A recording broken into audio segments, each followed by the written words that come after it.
All right, hello. We're back. We are so back. The reason why I was 15 minutes late, or like an hour and a half late, is number one, work, which is that just happens.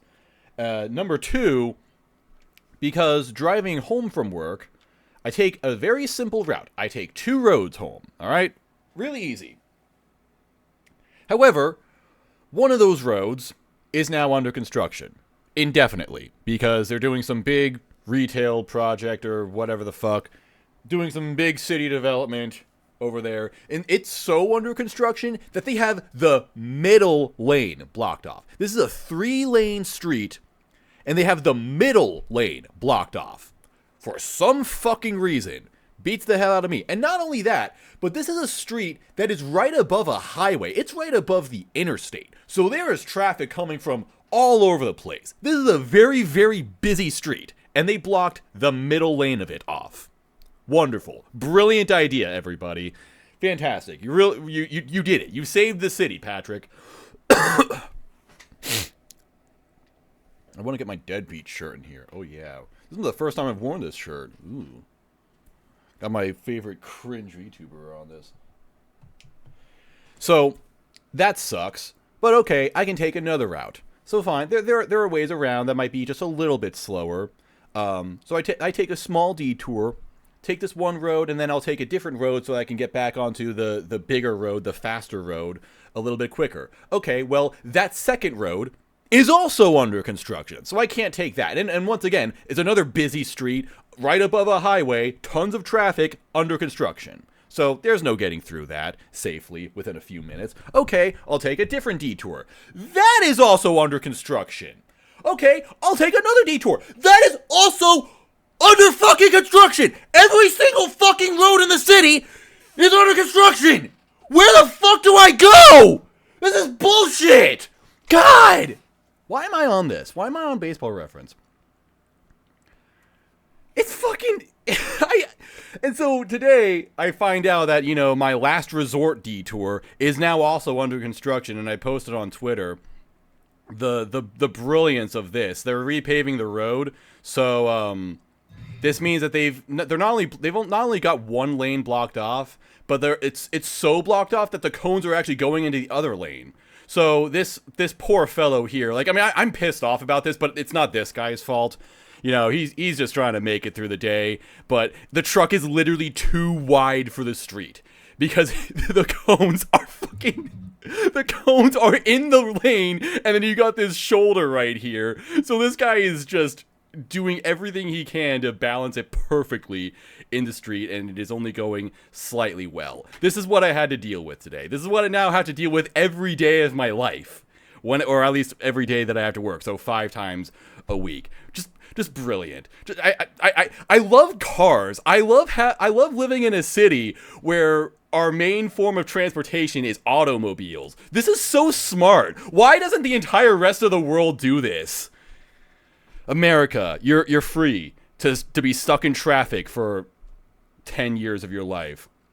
All right, let's talk about anime right now. Let's talk about other stuff that may or may not piss me off. Yeah. Wait, hang on. Is this audio capture? Which audio cap is being captured? On OBS I have audio capture, and then okay, that's weird.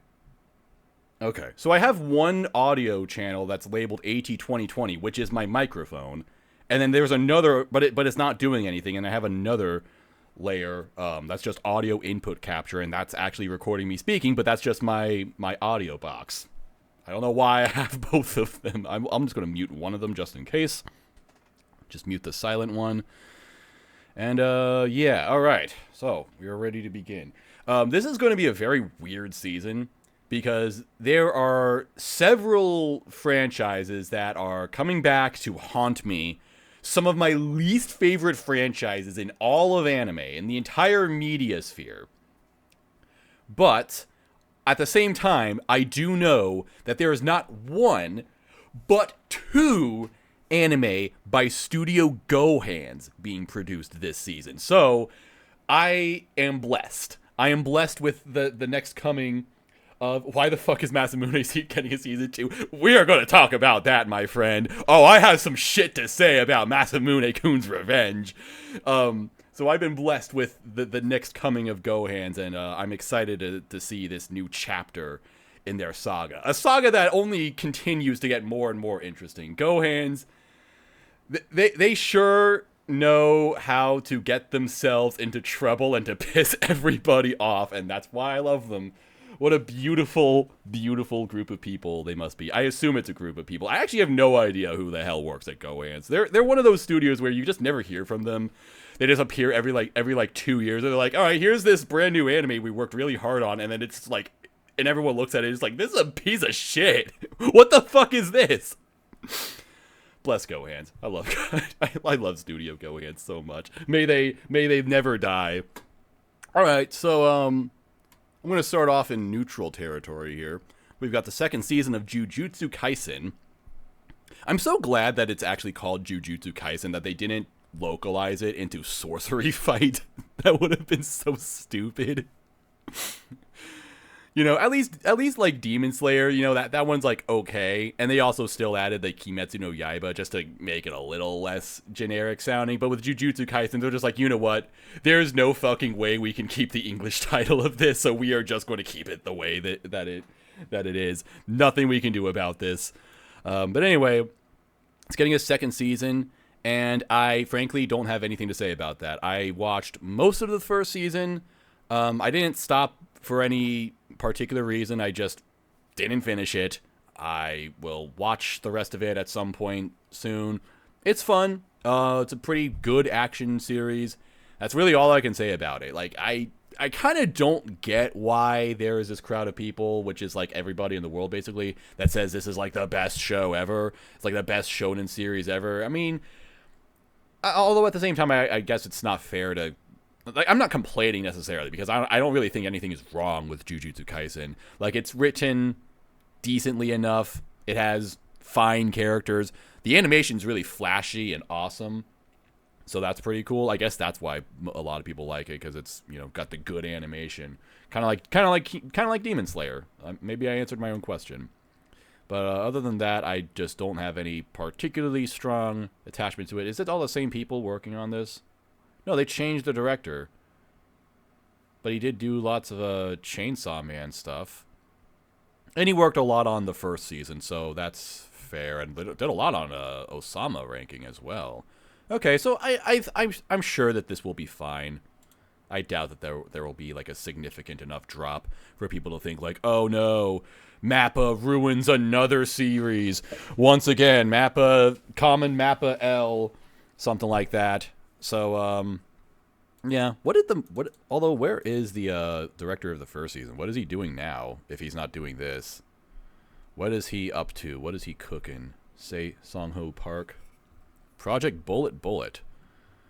What? It's an original series, I guess? Oh, did he make his own studio? Looks like he did. Okay. Interesting. Well, good for him. You know, I always like that. I always like seeing a director doing some really cool stuff and then going off to do you know like they make a show that's, you know, an adaptation or even just whatever, just a general TV anime, and they're like, okay, I'm now an established person, so I'm going to go make my studio and do my own stuff, and then you like never hear from them ever again. Like the Yuri on Ice creator. Whatever happened to that guy?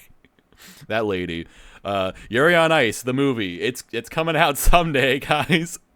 I'm sure they're working on it as we speak. What's up, MCH? Yeah, I don't know. Anyway, anything else? Tatsuya Kitani is doing the OP for this. They did the OP for the last Bleach season. Well, not technically the last Bleach season, but 1,000-Year Blood War arc. Okay. I have no strong feelings about that. I actually don't remember it. I don't even know if I've seen it. I probably haven't, actually. And then the ED for this, they did the 5th My Hero Academia OP, or ED, Well, not technically, like the second ED in the 5th season, so that would be like the 9th ED, I guess. I don't remember at all. I try not to remember the 5th season of My Hero Academia, another thing that I haven't finished. Although that one I didn't continue because that season was ass. So, I'm sure that this will be good. I'm sure people will still be satisfied unless the director change was that significant, but I really doubt it is. So, that's good. I'm not going to plan to watch it because, I still have the first season to watch. And I also have to watch the movie, which I'm going to assume is important, considering that they came out with that right after the first season. Yeah, this is like less than a year after the first season came out, so they really wanted people to see that before doing anything with before further adapting the manga, I guess. So I guess that's it. But yeah, I'll just have to sit down and finish Jujutsu Kaisen and get caught up to it. I will totally do that, guys. I totally don't have other stuff to do in my time. All right. So remember when I said that there's some of my least favorite series of all time coming back this season? Well, this is certainly one of the series of all time. It is the 2nd season of Mushoku Tensei, which I feel like technically should be the 3rd season, but whatever. Who the hell cares? Wait, there is a show called Undead Murder Farce, which is directed by... I did know that for the record. So we'll get into that. I'm interested in hearing. I'm interested in reading up on it.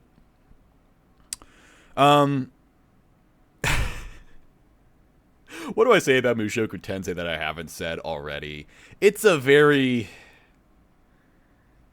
strange series, I think. Like on one hand, it is a very ambitious fantasy adventure where it's about a young prodigious child who is super gifted with magic. They have tons of magic power. They are tutored by an absolutely adorable character named Roxy. But within a year or two, he has already surpassed her in ability because he is just so great. And she's like this 100-year-old witch or something like that. So that's pretty cool. And what's interesting is that it starts off slow, where it kind of has this generic linear plot at first, where it's just kind of about this guy living his life, trying to slowly make his way up in the world, although there's only so much he can do because he's a child, so he just goes into a school. He tutors the king's daughter or something, which, come to think of it, she's not even on here. What's up with that? That's interesting. Where the hell is she? Where's Eris? That's her name. I know the characters of this show. Yeah, so he's tutoring this girl.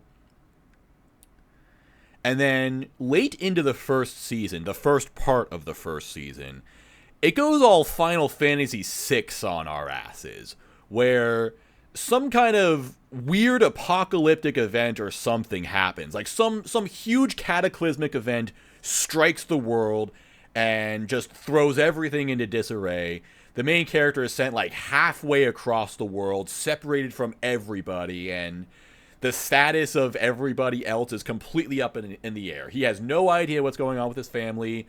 Eris, she has no idea what's going on with her parents, with her grandparents, which is nobility. So that's so it's really weird. And so then it becomes more about just an actual adventure where Rudius and Eris are traveling to other places. They meet up with this weird guy named Ruijerd, who's part of this race that is heavily discriminated against in the world. And and then it's just about piecing together what the hell happened in that moment and where everybody is and trying to get back to that earlier place. So that's kind of what it becomes about, and that part would be fine. Overall, the story of Mushoku Tensei is not really bad. I don't really have an issue with the basic plot. It is just that the characters in this show fucking suck. Or I don't even know if it's the characters specifically. Pokemon Horizons. Isn't that the new Pokemon series? Isn't that already out? Didn't that already start?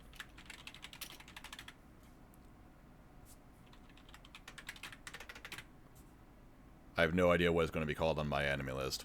So, I actually have no idea how to answer this now. Let's see. Just Pokemon TV. Oh my god, no, I have to go through every... Okay, Pokemon 2019. That's the one. That was the last series. Then there was sequel, Pokemon, as I say, Pokemon Master. Then there was the last one. Oh, wait. No, they didn't. What? I had no idea that the Pokemon anime was, like, on pause or something. Or maybe it's a totally different thing. Maybe there's a spin-off. You know what? Hang on. Is it in this season? If it is, then we'll talk about it. No, it's not. Okay, so I have no idea. But anyway, back to... As much as I would love to talk about Pokemon right now, I have to talk about something that I freaking despise. The main controversy with Mushoku Tensei is that the main character, Rudius, is a 30-something-year-old man, I think, who was this shut-in, neat guy who liked watching child porn on his computer or something like that. It's kind of implied that's what he did. Pretty fucking weird, if you ask me. And then he gets reincarnated as Rudius from birth. And so, Rudius is, you know, a child, but technically he still has the mind of the perverted adult otaku. So he's constantly making really suggestive, not even suggestive, just outright fucking sexual comments about Eris, who is also a child, and similar characters. And that's kind of the issue that I and many others have with Mushoku Tensei. That, sure, on the surface, there's like a pretty good adventure series right here, but you have to deal with this completely insufferable main character, and personally, I don't like that. I don't like the way that this series just kind of... I kind of don't want to say that it rewards Rudius because it hasn't yet, but I've sort of read ahead as to like what happens in Mushoku Tensei eventually, and I will say that it absolutely does reward Rudius. I wouldn't necessarily say it's just outright wish fulfilling, but kind of in that vein. I don't know, dude. Like, it's just like one of those shows that you kind of have to watch for yourself, and if you get it, then you'll understand. If you don't get it, then I guess more power to you. Congrats.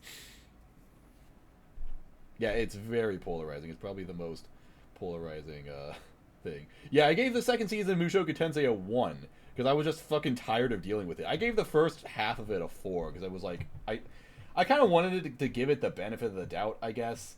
Like, I guess it wasn't like bad in the first half, but the more I watched it, the more sick of it I got, and I'm just like, you know what? Like, honestly, maybe if I were being a little bit more honest, this would be like another 4 this second half.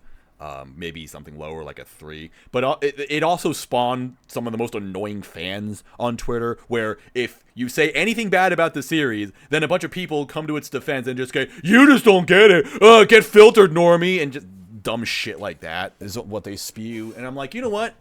All right, I got filtered. What are you gonna fucking do about it? Who cares? Who the hell cares? I don't know. Go enjoy your weird pedo fantasy. That's a harsh way of putting it. But it does feel like that sometimes. And I don't like that. And I don't appreciate it. It spawned Rudius profile pics, and those are the words. I'm annoying fans. You're not that bad, Whimsy. You're okay. You're one of the better ones. But I don't know. It's let me just put it this way. It is not for me. And there is one thing though, and it's that when I was watching it, this kind of turned into like a weird meme for me. When the first season came out, the first time I watched it, it came right after I went on some kind of adventure in my own life where I went to go get food, but the place that I thought I was getting it at was actually closed down, and so it just turned into like some adventure where I spent like 45 minutes in traffic. But I'm just like chilling about it. Unlike today, I was actually cool with it. And so I just kind of like I turned it into this weird story about me getting fast food and also reviewing the food itself. And so that just became the thing. Every time I watched Mushoku Tensei, I would go get fast food and review it, but also turn it into some like kind of pretty little narrative or something like that. Like I'm trying to say something cool and interesting. Kind of weird, but it was a little bit fun. But again, as time went on, I started to enjoy it less and less. So I'm not going to do that again. I'm also not really that interested in going and eating fast food every single week. Although I literally just did that today. Literally just did that today because I was in a shit mood and needed to eat something. So that's my fast food review of Mushoku Tensei Season 2. I'm probably not going to watch this. I don't want to hear about it. That if everybody likes it, that's cool. What I would watch is there is a spin-off manga of Roxy specifically, and if they ever adapt that, I would be all over that. Adapt this right here, make this a real series. I would watch this. I would watch a show about Roxy because she's a great character, and I'm not just saying that because she's a cute witch, although that does certainly help. But see, like the other thing, oh my god, I just remember another thing that pisses me off. One of the little side stories in Mushoku Tensei is that Roxy goes to tutor some other noble child or something like that. And every single scene, she's writing her letter to Rudius, and it's like all nice and that. And then this kid like comes up to her and just gropes her and is like, "Yeah, bitch, take your clothes off." And then she like sets him on fire or some shit, and I guess it's supposed to be funny, but it's just freaking irritating. It happens every time. And it's like, why, dude? It's like again, the base of Mushoku Tensei is fine, but then it's just that like last 10% of it that just makes you go, what the fuck is wrong with you? Why can't you just be normal? I could have lived without this. We could have all lived without this, I think. But long twin braids are number one in the twin tail category. She does have good hair. I don't know though. But whatever. Mushoku Tensei. I'm like seriously. This series just really put me in an unhealthy place in 2021, and I do not want to go back there. So I'm going to pretend that this series does not exist this season. Great. Now something that I really wish did not exist. Okay, I know that there are lots of sequels to anime being made, and in some way that's a good thing because, you know, being into anime in like the 2010s, it was always like a common thing where a popular show would come out, and then it would have a very open ending or just a plain non-ending, and everyone would be like, oh, season 2 won, this was so good, and then the entire anime industry would just turn its back on it. You know, so like No Game No Life is the biggest one because to this day, No Game No Life still does not have a second season. But other stuff like Mahoka was a big one for a while. That eventually got a second season. The Devil is a Part-Timer. That eventually got a second season. I really want to know who the fuck was asking for a second season of Masamune-kun's Revenge. And I want to believe that the answer was nobody. Nobody cared about this series. It was popular when it first came out. When this was airing, it was the most popular show of the season. Probably isn't now, but it was. Because I guess the manga was popular, I think. And I don't know, it was just a decent enough romantic comedy that people were into it. It's got like some cute waifus, I think, or so some people would say. Wait, the manga is still going? Is it still going? I thought that the manga was like just about to end when the first season came out. That was 6 years ago. And apparently it is still going. It is, like, seriously, it's still going now, today? Huh? Oh, wait. New manga series titled Masamune will start from March 2023. What? So it's a different series now? Okay, you know what? I don't care. I don't need to know. But anyway, and it started off with a pretty decent enough premise. One that hooked me in as well. I thought it was pretty interesting. So it's about this guy who enters this high school, and the main girl of this series is like the most popular girl in the entire school, but also she's someone who is adored by all of her peers and every guy, everyone in the school. However, she's very sharply tongued, if that's the word to describe this.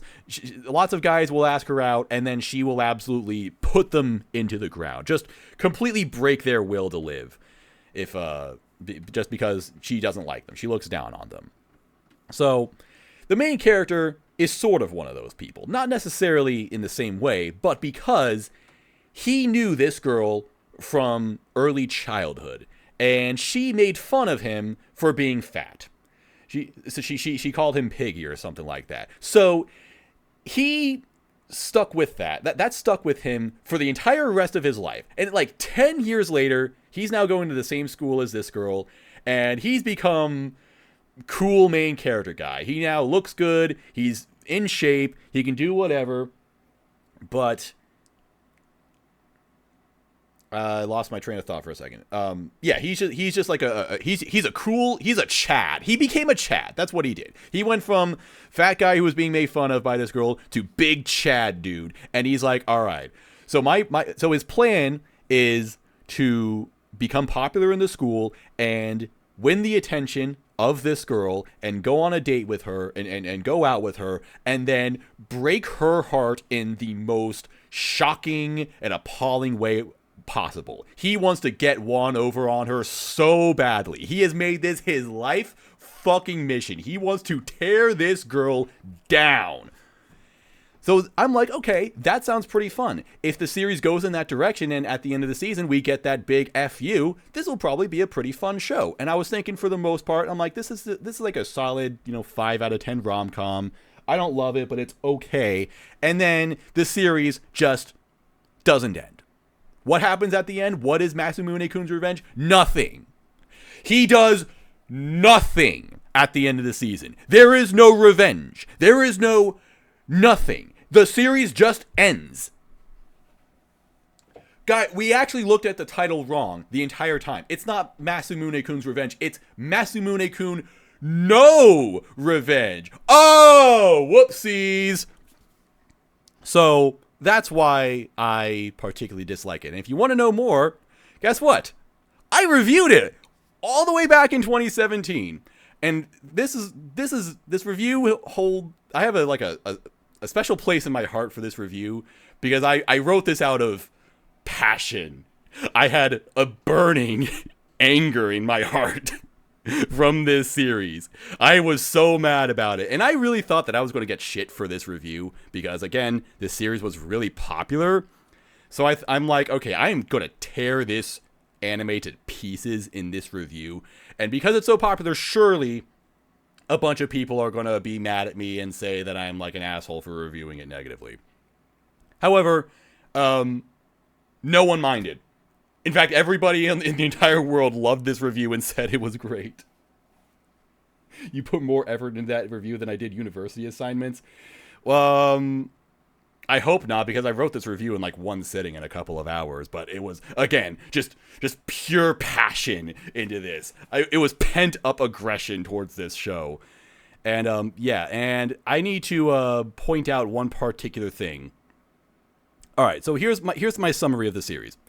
Masamune-kun has neither a good build-up nor the ending it promises. In fact, it has no ending at all. The final episode is a fucking karaoke party. Why the fuck did they even make this? I feel like a complete idiot for subjugating myself to watching every minute of this mumbo-jumbo, which was admittedly okay and non-offensive for several episodes. But after a while, it feels like even the writer didn't know how the revenge was going to work, so they started making excuses for some weeks or years or however long you've been experiencing this series.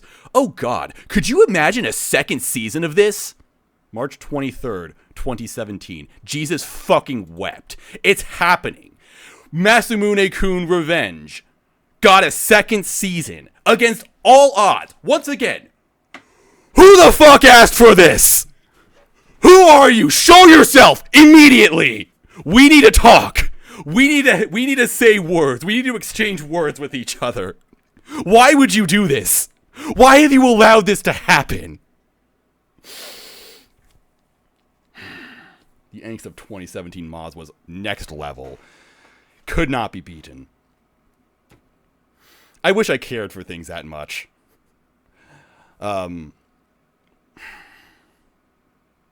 Yeah.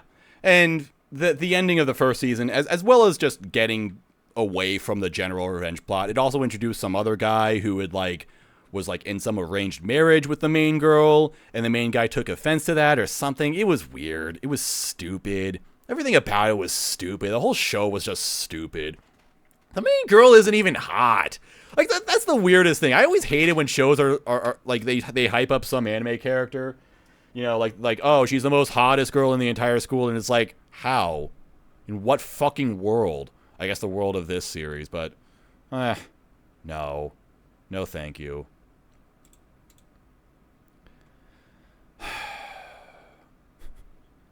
I just can't believe it. I just of all of the things to bring back, of all of the things for anime to revive, they chose this. And again, the manga is still going to this day. What the fuck are they even doing? Who is still reading this? Like, I mean, I could kind of understand this series' popularity more so in like the 2010s, where you've got, you know, some like stuck up kind of bratty girl as the main character. Like we all remember Shokugeki no Soma, and we all remember how Erina was super popular for these reasons. So I can kind of understand that. But like, what is the market for this nowadays? Everyone has moved on. I just can't believe it. But the thing is, I'm to blame for the comment, obviously. Yeah, it's my fault. My reviews are like a gift and a curse. My pushing for GoHands allows them to exist further, and like I willed the second season of Handshakers into existence. That was my fault. I take full responsibility of that, because I was the one who asked for that. But I suppose, just like many people who read my Handshakers review before a certain, I won't say their name, but you know, someone that I do not have any respect for decided that it does not need to exist anymore, and it is now gone forever. You know, when it was in existence, that review, lots of people couldn't read between the lines, unfortunately. And I guess that's also the case for the Masamune-kun's Revenge review, where I asked if a second season could possibly exist, and they said, yeah, we can make it happen.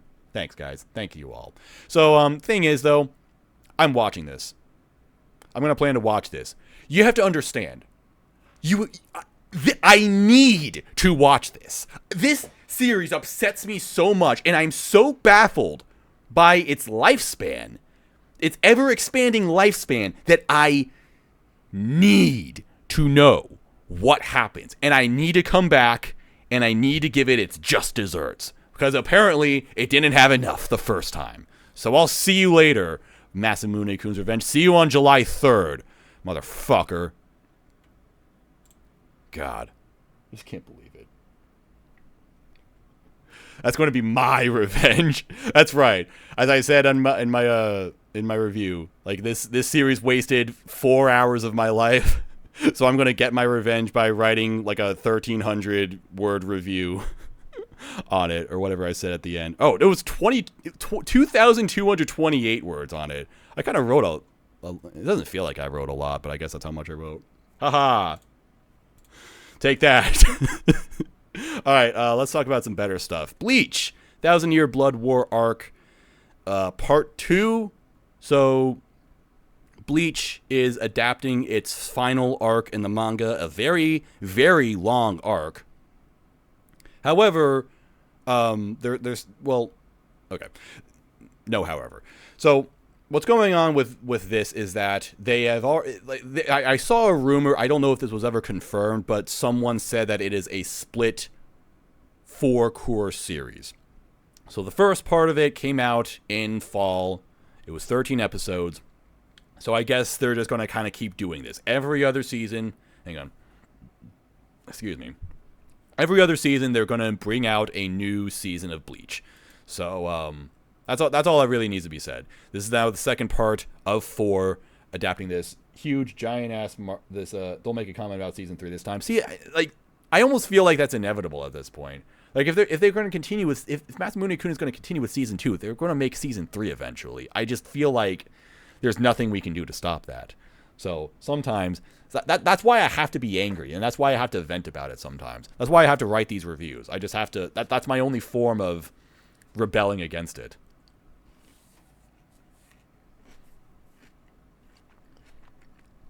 So, yeah, this is the second arc of 4, or no, second part of 4. Saying arc would be incorrect because it's all one arc. But that's about it. I don't have much to say about it, but the first season is still to this day the second highest rated anime on my anime list. That's pretty cool. I guess Oshi no Ko got knocked off. Where's Oshi no Ko nowadays? It went below 9. That's not too surprising. I need to finish this, but I watched the first episode and I'm like, it's fine. Why is it the #1 rated anime of all time? I don't know. But Bleach, on the other hand, this has been super highly anticipated because, you know, Bleach. Everyone knows Bleach, right? We all know Bleach. Masamune-kun Blood War isn't the one that retcons the ending. I have no idea. I don't know anything about Bleach. I never read it. I never watched it. Unfortunately, it just totally eluded. I mean, I wouldn't say it eluded me. I knew it existed because I grew up with Naruto. But yeah, I never got into Bleach. But pretty cool that they finally came back eventually to do this to, you know, adapt the rest of the manga, what they didn't adapt back in the 2000s and the 2010s. And they got a crazy staff on it. They basically got the Akudama Drive staff to make this season. So that is freaking awesome. And apparently it, you know, they did not disappoint. Apparently the animation for this is just crazy. Like, just the way the show looks is just amazing. I mean, I don't know. I know Bleach is considered to be really stylish, at least in the manga, but I don't know if the anime really held up in that way. But it does seem like it is holding up in this new iteration of it. So that's pretty cool. So I can kind of understand why it's now #2 of all time. So we'll see. Although there is still some suspicions that 52 episodes or so is not going to be enough to adapt this final arc because it's that long of an arc. But who knows? We'll just see. I am not the person to ask about that, though, because I know nothing about it. Samurai 7 got canceled so they could have him return to Boruto. Yeah, that's weird. I just kind of ignore Boruto in general. I remember. I mean, of course, I remember when Boruto came out because I read Naruto.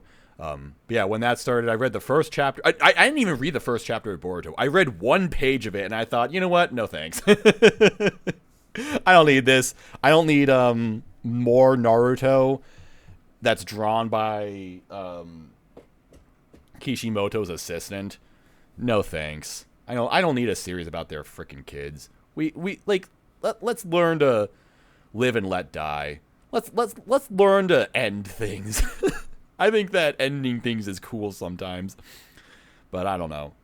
I do occasionally like read up on some stuff that's happened, and yeah, there was some weird stuff that was going on in that series, but not really interested in learning too much more. Yeah. All right, so let's talk about Horimiya. Not quite season 2 necessarily. So what's going on with this is Horimiya is a long-running romantic comedy manga. It actually started off as a webcomic series in like 2007 or so. Yeah, February 2007. And then got actually... Well, okay.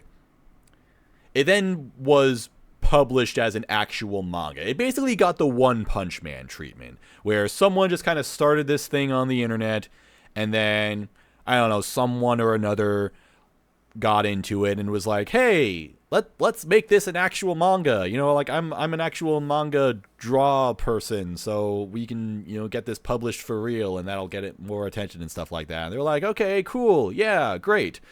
So, has this person done anything besides Horimiya? Wait.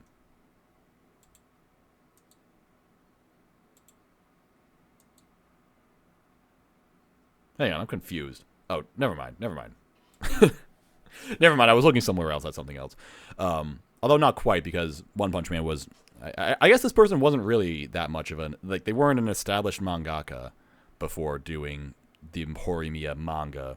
Unlike One Punch Man, where the guy who drew the manga is the iShield 21 creator. Diary of a Wimpy Kid was also a webcomic, too. I actually did not know that. I did not know... I mean, that makes sense, though. That's another series that needs to fucking die. That series is still coming out. They're still making books of that guy. That's another thing that I read the first book, and I'm like, yeah, that's pretty good. And then I read, like, one page of the second book, and I'm like, you know what? I don't need this anymore in my life. And that was when I was still, like, I don't know, 12. Anyway, 12, like when Horimiya first started. That's how old I would have been. Okay, anyway, the main point I wanted to say is that it's a manga that started in the early 2010s. At one point, it was like the most popular manga on my anime list or something like that. It's to this day, it's ranked 16th. It was that big of a deal. And it was always like one of those things where everyone loved it and wanted to see an anime adaptation of it, but it just never happened for whatever reason.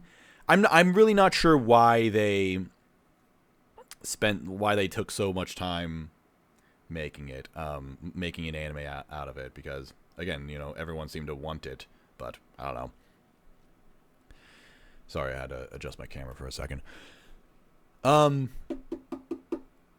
Yeah, but anyway, so it went on for a really long time, and then finally in 2021 they announced an anime adaptation of it finally. And what's interesting about it is that it basically adapted the core story of the two main characters. And what I mean by that is Horimiya is a manga that kind of had a linear story about these two characters for a while, and then at some point that story kind of reached a climax, and then the manga just kind of continued and went on about all the other characters. So, and then eventually it ended right around the time the manga started. He still sells millions of copies. The Diary of a Wimpy Kid author. Huh. That's interesting. So, eventually Horimiya did end, but it's kind of seen as like a manga that it kind of has like a good story for like 40 chapters, and then it turns into filler for like 10 years. So when they finally did the anime of it, they adapted that core story and then removed all of that filler, basically. And for some reason, some people are upset about that. Like, some people hear that they cut like 10 volumes of the manga from the anime, and they're like, oh, why'd they do that? And it's like, because it was unnecessary, dude. But I guess now that's what they're adapting with this new season. They're featuring stories from the manga, not adapted in the main anime. That's what this is. Is that going to be good? I have no idea. I don't really know much about this, but I guess it's fine because some people really wanted that to happen. I actually think that this was the way to go. Like, Horimiya, the first season was good. It was solid. Told a good story. Told a complete story as well, which I always appreciate, especially in just 13 episodes. And now you have this season where you can just like go off and do whatever the hell else you want. So that's like fine. So this won't get in the way. It probably won't really change my opinion of the first season or the series as a whole. But yeah, I don't know if this will like be really all that good enough to hold up, because I don't remember liking the side characters of this series all that much. But I guess I'll give it a try because, you know, I like the two main characters enough. Like they're good. They had a good relationship. So even if we just get a little bit more of them, that'll be fine, I suppose. That's about it. So I'll just plan to watch that and call it a day. It'll probably just be there. All right. Something that I wish would not be there is Rent a Girlfriend, Season 3. Rent a Girlfriend is still going. We're still getting seasons of Rent a Girlfriend. This is another manga that just needs to fucking die already. Actually, I kind of say it needs to die already, but I kind of think it's becoming more of a series that's more fun to laugh at. Like, it's kind of weird. Rent a Girlfriend was seen as a really respectable romantic comedy series. And then a year or two ago, suddenly it feels like public perception really shifted on it. I mean, lots of people shat on the anime in general. And I guess they shat on the series in general. Oh, hang on. Reminds me of the infamous season of Naruto Part 1 after chasing Sasuke arc. Before they started Shippuden, where they just had a whole season or two of filler, and it wasn't good filler either. Like, yeah. I kind of have a small tangent on that. I watched Naruto on Toonami when that was happening, and I didn't really understand what was going on. Like, I had no idea what filler meant. So I just thought that this was all somehow supposed to be important to the main story. And they would try to set up each filler arc as like, oh, we need to go on this mission because this will be a clue that leads us to Sasuke or something like that. And eventually it just went on for so long that I'm just like, all right, this series is going nowhere. What the fuck am I even watching anymore? And I just looked it up on the internet and figured out what's actually going on. So I'm like, okay, so I can just skip all of this and just watch Shippuden subbed. Never again did I watch Naruto dubbed after like early 2008 or something like that. Plus Shippuden, when it finally did come out in English, it went to fucking Disney XD of all things. So I'm like, no. Anyway, Rent-A-Girlfriend is the only show I've ever dropped in the first 5 minutes. That's actually a little bit, I actually kind of don't understand why, because frankly, the first episode of Rent-A-Girlfriend is pretty good. Like, it tells a good story about this loser otaku guy who's so lonely that he rents a girlfriend. In Japan, they have like social services for lonely people or something like that. So like you literally you buy a date with a girl and you just kind of have this girl hang out with you. She does whatever you really want with her for a few hours, and it's like she just gives you a good night out, I suppose. So that's what this guy does, and he's all skeptical about it because he's thinking like, oh, this fake ass bitch, she's not gonna really be my girl. Like she's so faking it for the money or something like that. And then this girl goes off on him like, yeah, you know what? Fuck you, man. I'm just trying to make people happy. Like what? It's not my fault that you can't process this. That you're just being a little bitch and you're all just lonely and shit like that. And so it kind of gives him a little bit of self-reflection where he's like, oh, you know what? Maybe I am being kind of a piece of shit. This girl's not doing anything wrong, and she's taught me a valuable lesson. And so, you know what? I should just work on improving myself, and I'm going to become a better person, and I'm going to get a girlfriend for real. And that's, that's kind of how the first episode ends, and it's kind of nice. And then suddenly the two bump into each other again, kind of coincidentally, and then the series just goes into endless shenanigans, and then it just sucks, and it just fucking sucks, and it blows, and it sucks. Maybe you shouldn't Rent-A-Girlfriend season 1. Haven't seen, but Sora Amamiya is great though. Yeah, it's like I love her performance in this. Like she kind of talks normally for a bit, but then when she goes off on the guy, she turns into Aqua. She just starts screaming at him, and it's great. Yeah,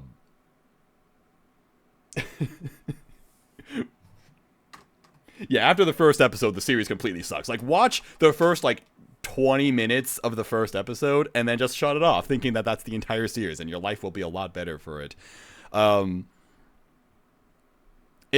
Afterwards, it just becomes... I almost want to say that it's not trashy, because on a level I feel like it's not supposed to be. Not necessarily in a traditional way. It's more, it's weird to describe it. The main girl in this series is a decent enough character on her own. She's someone who's mature, she's responsible, she's a college student, she's living alone, but she, takes care of herself, she gets shit done. She's just smart and responsible like that. But then she just kind of falls into these unfortunate circumstances that usually involve the main character. They usually involve this fucking asshole who is just like a total piece of shit all the time. And the story has to constantly give her excuses to continue and maintain her fake relationship with this guy. Because what ends up happening is that Kazuya rents Chizuru for another night or something like that, and then he like meets, and then he like runs into his grandma or something, and his grandma then thinks that they are legitimately dating, and so she's like, Chizuru is like, oh well, now I have to continue pretending to date this guy because I don't want to upset his grandma in thinking that we broke up because she thinks I'm such a nice girl and stuff like that. It just constantly the narrative just constantly has these excuses for her to lower herself, to make her own life worse by having to just stay with Kazuya. Like, she's always getting talked into it, or just coming up with some stupid excuse to keep the fake relationship going, and it's just terrible. It's like, you actually feel bad for this fictional character for existing in this world, because it's like, man, you deserve so much better than this. The thing that I liked the most, though, and some people think I'm crazy for this, but best girl of this series was actually the blonde chick, which is the main character's, which is Kazuya's ex-girlfriend, who just like dumps him at the very beginning of the series, because she's just super manipulative and completely evil, and she's always trying to mess up Kazuya and Chizuru's relationship. But I thought that was really fun. That was really interesting. It's like, oh, something interesting is happening, but then she just disappears like halfway into the first season, and it's like, okay, well, nothing she did was actually of any consequence. So that was pointless. But and so yeah, that's about it. That's about all I had to say. It does. I will say though, the moment where I dropped this series in the first season, it was right around what I can only describe as the greatest scene of all time in all anime history. So all the cast, they go to the beach because of course there's a beach episode in this show, and then they all go their separate ways. They go home. Kazuya, he's at home. He's just kind of chilling, and then he gets a text from someone or I don't know who the fuck ever, and it's a picture of his ex-girlfriend, the blonde chick, in her bikini, and he's like, all right, you know what? I'm in the mood. It's time. And so he gets out the tissues, and he starts jacking off. And the thing is, they start playing like hype ass rock music to this scene, and he's just like, and while he's doing this, he's imagining going at that blonde girl, going into her, just fucking pinning her down, just like, fuck yeah, dude. But also, while he's imagining this, he's also getting these flashbacks of the wonderful times he's had with Chizuru, the time that he has spent with Chizuru, and just how wonderful of a person she is, because she's so nice and she's caring for him, even in like a somewhat fake way. But he's starting to realize that he's really enjoying the time that he's spending with Chizuru, and then afterwards, he's like, I'm in love with Chizuru now. That's how this show develops its main romance. He starts jacking off. So if you enjoy jacking off, then watch Rent a Girlfriend. That's going to hit home for you, I suppose. I don't know. How could I drop peak? I dropped it because I knew that the series had peaked right there. And I knew that it wasn't going to get any better. So I'm like, I'm good for a lifetime. I've seen what I have needed to see. That's... although I guess it did have a similarly peak scene in the manga. I have no idea when that's going to be adapted, but something very similar happened in the manga. I don't remember it entirely, but something very similar where he's just like out in public and then imagining someone else having sex with Chizuru and like has like a sad orgasm to it or something. Just out in the open. You know what, Rent a Girlfriend, like I said, I feel like people really did respect this series for a while, but then it became something that everyone just laughed at, and it's like, all right, you know what, go. Oh, also the mangaka is a very interesting fellow. This guy, whoever makes this manga, you kind of wonder about him. You know, I don't want to read too much into a person, because, you know, people are allowed to do whatever they feel like, but let's just say, this guy really likes his own character. I guess maybe he stopped this, but Yeah, so what he'll do is he'll often draw the characters, usually just Chizuru, in actual public places. Like he'll draw Chizuru in a real setting. I guess he's given up on Chizuru exclusively, and he's done it for other characters. But I remember when Season 2 came out, I looked through his timeline, and there was a lot of these illustrations of Chizuru out in the open, out in public. And apparently he has like a life-size statue of her. See, here we go. I mean, see, look, this is harmless. It's fine. In fact, it's kind of cool. I think it's cool that he's doing this. But again, it's like this guy really likes this character.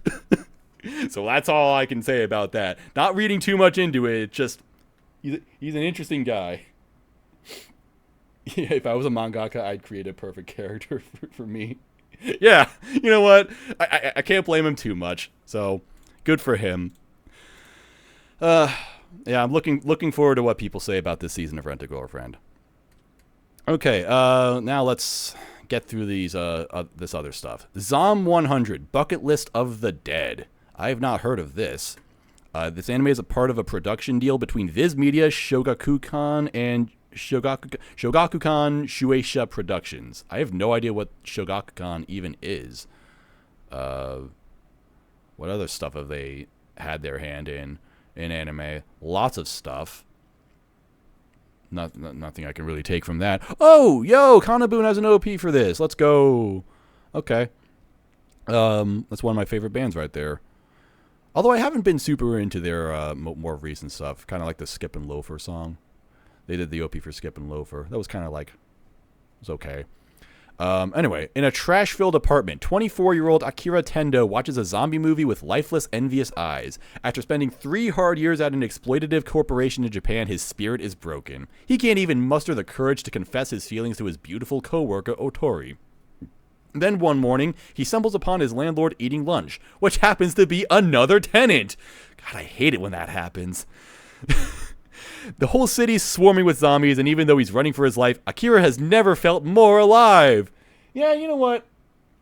That would bring out some excitement in my life if I just woke up one day and found out that there's like zombies and shit. It's like, okay, finally a new day. Something interesting is happening. Okay, hang on. Let's go to... I want to see these character designs. AnnieDB.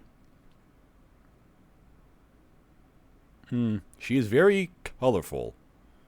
You know what? She kind of looks like something my friend Scalizza would draw. Damn it, I keep clicking on stuff. She reminds me of something.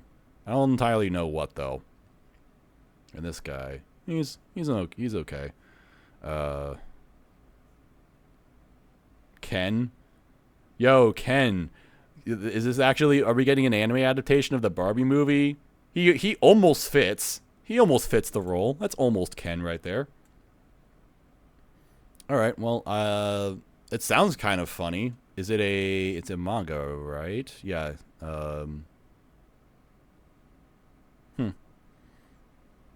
Do I know anybody who... No, I don't know anybody who's done this. Alright, let's watch a PV for it and see what it looks like. I hope it actually looks this colorful. That would be pretty cool. And you said it... Wait, you said it was the director of Ken Looks Like You? Yeah, I'm fucking ripped, bro. He looks exactly like me. You said it was the director of Komi-san. Interesting. It's by Studio Bug Films, which I've never heard of. And okay, that makes sense. Established in 2021. Hang on. An official website opened by production and distribution company Nikatsu announced a television adaptation of this, blah, blah, blah. A new animation studio by production company Twin Engine. Okay. So Twin Engine owns Mappa and some other stuff, some other studios.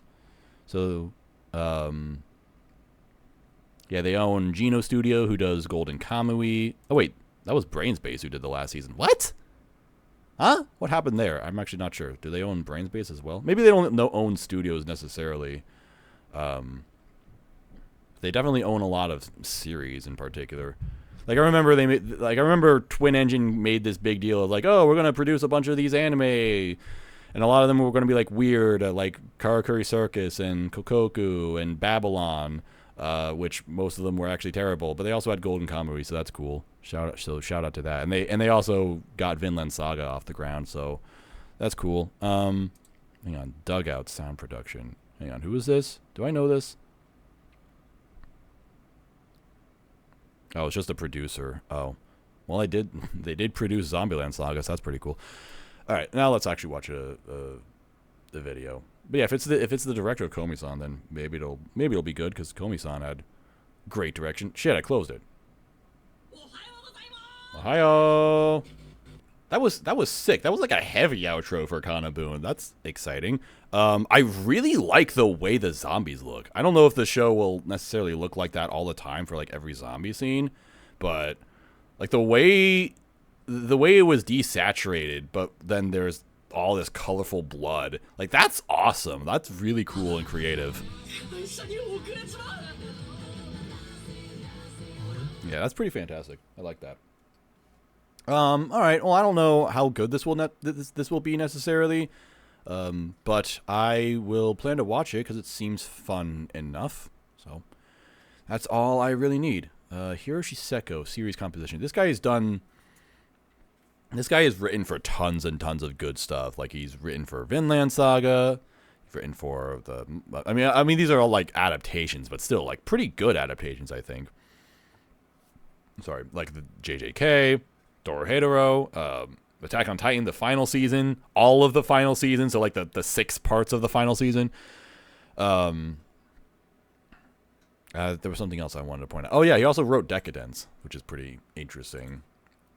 So yeah, cool. I will watch that. Okay, all right.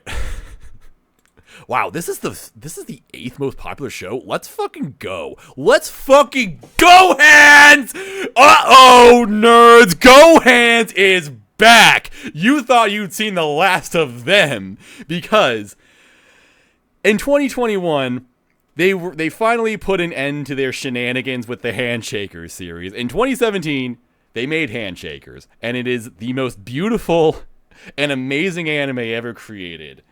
And everyone who saw it would agree that, like, yeah, Handshakers is just the greatest piece of art that has ever been created. And it was so great that everybody just thought, all right, that was so great that surely they can't do that ever again. Because, you know, nothing that good can happen twice. So GoHands in 2018, they announced that they have another original series in the work, and it's something called W's or some shit. And it's like, and it looks like music themed, and it's got new characters and stuff like that. And like, yeah, it's just like this cool new original plot. Yukiya, who is quote unquote probably 14 years old. I don't know why that's in quotations. I watched this show and I have no idea why it's in quotations. Yeah, they just had like this, you know, colorful little synopsis like that, and they put out a trailer, and again, it seems like it was kind of a music themed action series, and it's like, all right, cool, that's fine. And then it comes out, and they just start playing flashbacks of Handshakers. And then it says 10 years later. Just out of fucking nowhere. This was actually a sequel to Handshakers. They just up and like Handshakers was this massive bomb that no one but me liked and appreciated. Everyone was like, how the hell did they make something this bad? Is the plot of Handshakers actually good? Do I answer this seriously? Basically, it's Mirai Nikki, except instead of individual diary holders, they fight in pairs. And then, you know, it's the same thing. Like, if you win the death game, then you get to meet God. So, actually, yeah, it's the best plot in the entire world. So, yeah. So, just, they straight up lied to everybody in the entire world by saying that this was, like, a brand new original series. Instead, all along, it was a sequel to Handshakers. Like, they knew, they were aware of the fact that Handshakers bombed, that people didn't like it, and they definitely were not interested in watching more of it, and so they came out with this and said it was a new thing, but was actually a sequel all along. I have never seen that. In my entire life, I have never seen anybody do that. How the fuck do you lie about a sequel? Like, what the hell? Like, that's just insanity, dude. I mean, at least not in a professional capacity. Like, that's something I would do, I guess, just for fun. But, like, who am I? I'm freaking nobody. A professional anime studio did that. They straight up lied to everybody and made a sequel that no one asked for. And so that's why I love GoHands so much. Because who the hell does that? And so, finally, a couple years later, they come out with a show called Scar on the Praetor or something like that.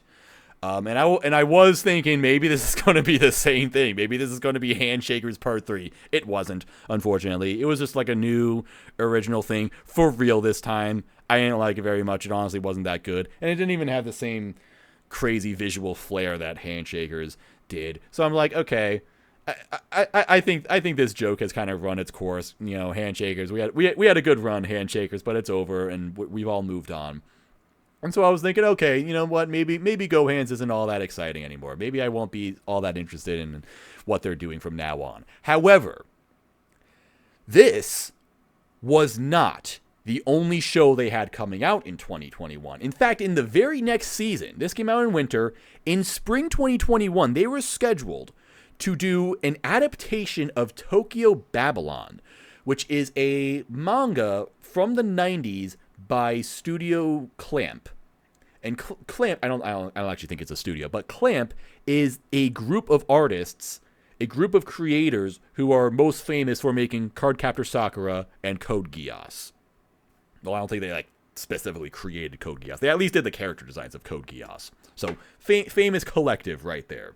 And they had this other manga called Tokyo Babylon. For some reason, they gave GoHands the okay to adapt it into a new TV anime. And so that was going to come out in spring 2021. However, weeks before this was supposed to happen, didn't Clamp also do Chobits? Yes? Question mark. I thought Chobits was key. Oh, I guess it was them. I don't know anything about Chobits though. Yeah. So where is it? Yeah. So here it is. So weeks before this anime was supposed to come out, then word gets out that GoHands had actually plagiarized the outfits for this anime. They plagiarized the character designs. The outfits that they designed for the characters were actually ripped off of like a fashion magazine or something like that. So they come out and they're like, okay, we're gonna have to put this on hold and fix this so that everything's good from now on, so that we don't get into any trouble. We don't want any trouble or anything. We're just gonna make sure that this is fine. So few more weeks go by or something like that, and then they come out and they're like, okay, they plagiarize so hard that we have to completely cancel this. We cannot let this get out. It was that bad. GoHands had ruined this series so hard that they just had to give up on it completely. So they're like, okay, we're just going to restart production on this with completely different people because clearly we can't trust those guys anymore. Those guys are fucking insane. And yeah, so Sasuga GoHands, they officially made something that is too good for this world, literally, because it's not out. And I really do mean that they made something too good for this world, because last year GoHands sued their parent company, King's Records. I think it's King's Records, or maybe it's Frontier. No, it's King's Records.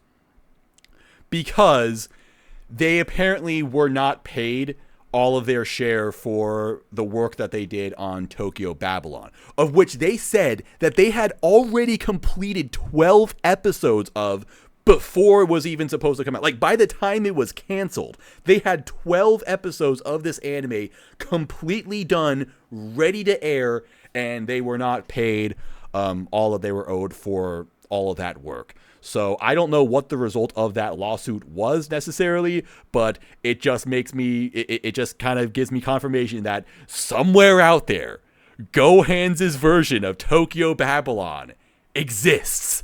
And I just hope someday that it will see the light of day, however that happens.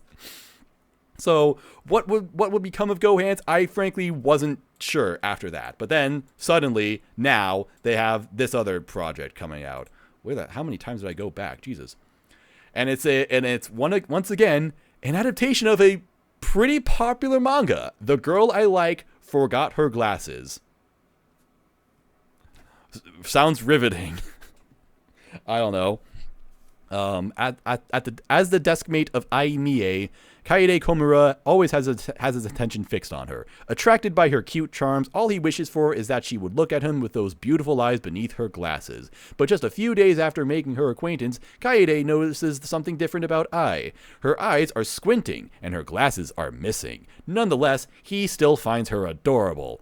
Unexpectedly, Ai has a tendency to forget her glasses. Having terrible vision, she has difficulty going through her day at school.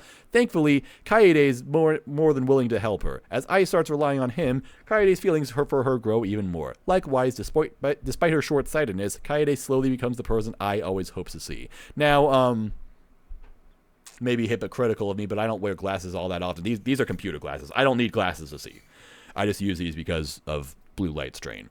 So, I don't know what it's like to need glasses to, see normally. But I feel like a person who needs glasses normally wouldn't forget them all that often. Like, they would be pretty freaking important, right? I don't know. What do I know? Maybe that's a really common thing.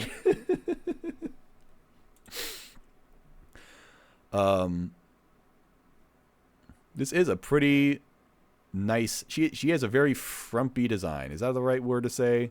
I don't know what that even means. I like her hair. We stan girls with thick curly hair because I am not a girl, but I do have thick curly hair. So that's cool. She does not look like that in the anime, though. The anime looks like this.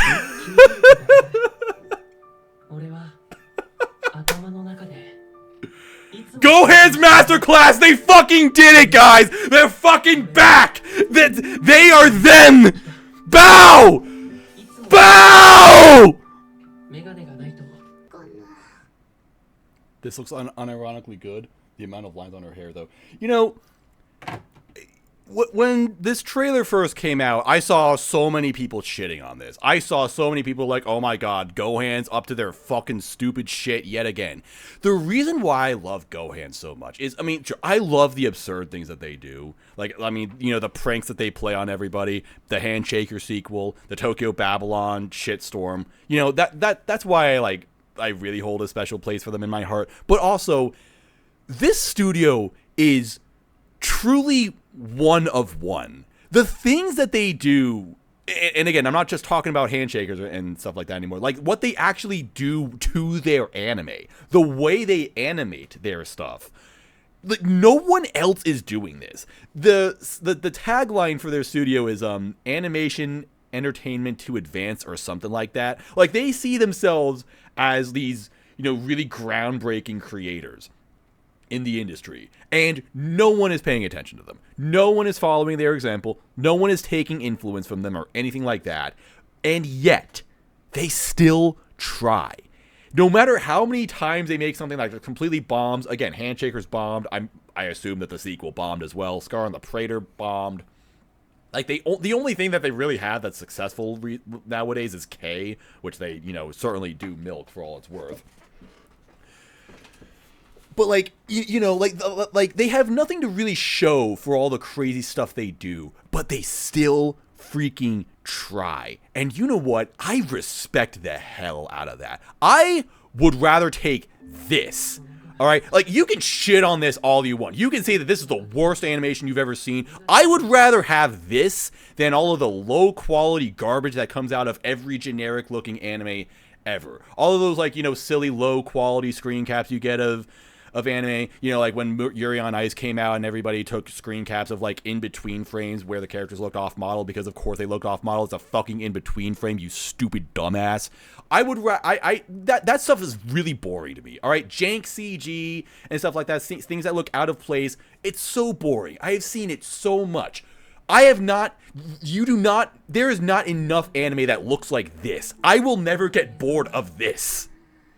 And so that's why I love Handshakers so much. They are a truly truly unique studio. And that is why I get so excited for them, for whatever they're going to do next. Because I hope that they just keep making stuff like this. Because even if no one likes it, and maybe to an extent I don't like it all that much, but I still respect the hell out of it. I still appreciate that it exists. I appreciate that GoHands brings chaos to the world. They try to throw the world out of balance, and I don't care if it doesn't work. I see it. I respect it. We need more of this. We need more studios like GoHands who are just truly freaking weird. You just look at them and you're just like, what is wrong with you guys? But you know what? Whatever is wrong with you, don't fix it. Don't change it. And it's funny because to an extent, I feel like they are trying to make something that looks normal. Like they're just trying to do something. I don't know. A lot of this anime just looks generally normal to me. You just still have a lot of the GoHands trademarks with like the crazy over stylization with like all the weird coloring and all the weird perspectives and stuff like that. Like there was the where was it? It was like the scene where like both of them are looking at each other and the camera is like on the ground. Oh, where was it? Yeah, right here. Like that is such a bizarre shot right there that you do not see every day. You know, all these really long cuts with lots of characters walking around. Like I'm sure that this is like the first 30 seconds of the anime because this is usually what they show off. But yeah, like there is not enough stuff that looks like this, and I really love that they're still doing this. And I'm glad that this is the 8th most popular anime of the season. I'm glad that GoHands is back and better than ever. Everyone in the world is now going to be watching this. I'm so excited for GoHands to be mainstream again. Let's fucking go. I'm just so hyped for this. I'm so glad that they're back. I'm so glad that this is a popular show. I hope it stays popular. I hope people unironically like this show because that would just be wonderful. That would just be Christmas to me. Is it the guy who directs? No, it's not the guy who directs all their other stuff. It was the guy who was supposed to direct Tokyo Babylon. Funny enough, man, this guy's directed terrible stuff. This guy directed Dies Irae. I mean, I don't know if this was an adaptation of a really popular visual novel that was it was almost fully there was something, it was like this was a kickstarted anime or something like that. I don't know entirely how it worked, but it was something. It was a really big deal, and then it came out and everyone's like, wow, this is the worst thing ever. Joran the Princess of Snow and Blood. I thought I heard that this was good. It has a 6.09, so maybe it isn't. But yeah, anything else that he has directed? He did Capellion, which I hear was okay, way back when. Oh, is this the guy who directs like Saitokai Yaku, whatever the show is called? I don't know what this show is called, but this is the other popular GoHands series that I think still sometimes gets new stuff or something like that. I don't know, whatever. But in any case, Sasuga GoHands, best studio of all time. They're back. I love them. God bless these hands. All right, here's season 5 of Bungo Stray Dogs. The 4th season, I think, just came out. Yeah, this was in winter. Bungo Stray Dogs is a series that I watched the first couple seasons of when they came out. I even reviewed both of them. Here's a review for the 2nd season right here, where I just say Kyoka killed 35 people over and over again, because the series has lots of flashbacks. It has lots of flashbacks. At least the first 2 seasons. I don't know if it kept doing this, but like it keeps flashing back to the main character and when he was in an orphanage, but then he gets kicked out of it. And then there's this other girl named Kyoka who just constantly says, "My name is Kyoka. I've killed 35 people." So I just say that over and over in my review, and everyone thought it was hilarious. Then the 3rd season came out, and this came out in a really unique time where I was kind of taking a break from seasonals in general. Like I just watched nothing from this season. I wasn't even on the podcast for this, the podcast at the time. Like I mean, I eventually watched Yaiba. I did watch Attack on Titan when it came out, but I didn't even see the 2nd season of One Punch Man. Although I read that part in the manga, and you know, small rant about One Punch Man. Everyone says that like JC staff ruined this series or whatever. Like, oh my god, season 2 was so bad. Guys, that part of the manga sucked. There was no way that it was going to be good even if they brought in the same staff. So really not a big deal. Yeah, I missed out on Fruits Basket entirely. Got to see Isekai Quartet, though. Yeah. Anyway, so I totally missed out on the third season of Bungo Stray Dogs, and the first two seasons I both gave a 5. It was a very, very okay series for me in general. So when it continued, I just thought, you know what? I don't care enough to continue it. Maybe someday I will, but that someday still has not come. So it got a season 3, then eventually got a season 4, which is split. I hear the season 4 was really good though. Like Smurf tells me it was a really good season. Like it's at it, the series is at its best now. So good for them, I guess. Is this manga still going? It is. Is this manga going to end at any time? At any point? I don't know. I love this manga. Read it, make it popular. From 2015. Well, they got their wish. Congratulations. Now it's 5 seasons. Would like for Bones to eventually do some other stuff at some point, though. It seems like all they do nowadays is they came back to do Mob. What is Metallic Rogue or Metallic Rogue? Okay, so they do have something coming out in a bit. It's an original too. Oh, huh. Interesting. Okay, well, I'll get to that later on. But yeah, it's like Bones is just tied up with My Hero Academia in this series now, and it's like, I really like this studio. I want them to do other stuff every now and then, but I guess I'll have to wait for one of these things to end. I mean, My Hero Academia will end eventually, right? It's on like its final arc, isn't it? So I'm sure it'll be ending like 4 more seasons. Yay! So yeah, I'm sure this will be fine. Maybe someday I'll catch up to Bungo Stray Dogs, but not today. Okay, so this is the funniest thing ever. So, guys, it's been 10 years, but finally, we're getting it. Season 2 of The Devil is a Part-Timer! Yay! We all wanted this, right? Season 2. It's finally happening. Season 2 of The Devil is a Part-Timer. And I really mean this. This is Season 2 of The Devil is a Part-Timer. The season that came out last year is not the Devil is a Part-Timer Season 2. It's just The Devil is a Part-Timer. Although someone called it Season 2, and they have direly fucked up, because the production committee or whoever decides these things have actually come out and said that no, this is The Devil is a Part-Timer Season 2. The season that came out last year is just The Devil is a Part-Timer. And the season that happened 10 years ago is also just The Devil is a Part-Timer. I don't know. Why is this season called Season 2? Isn't this Season 3? Are they stupid? Yeah, I don't know. Where was like the tweet for it? I don't remember, but yeah, they've just come out and said that this is Season 2 and that the last one is just its own thing. So it's not Season 3 at all. No one is calling it that.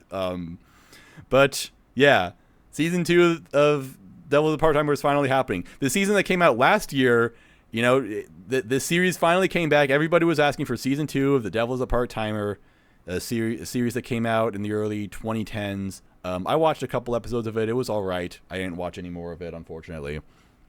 I watched it. I think I watched it for the sake of a video. Like it was research. I was at that point where watching anime was research for me. So I only watched the first couple episodes, and that was all I needed to see. But yeah, but everybody's like, yeah, where's Season 2? This was a really good series. The light novels were always selling really well. And it just never happened for whatever reason. It's kind of like, I guess you could call this an isekai now. Does it have an isekai tag? No, it doesn't. It's like, I don't know.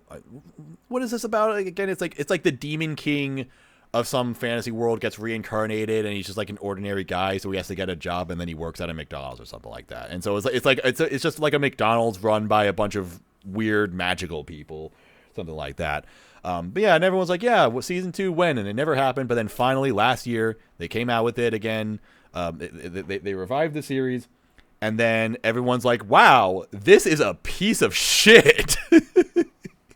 So congratulations, everybody. You got it. I don't know, maybe it should have stayed dead. No idea. I just heard that it wasn't good. I heard the animation was terrible, which is weird because it's by Studio 3 Hertz, a studio that I want to say that I really love. They don't ever make anything good, unfortunately.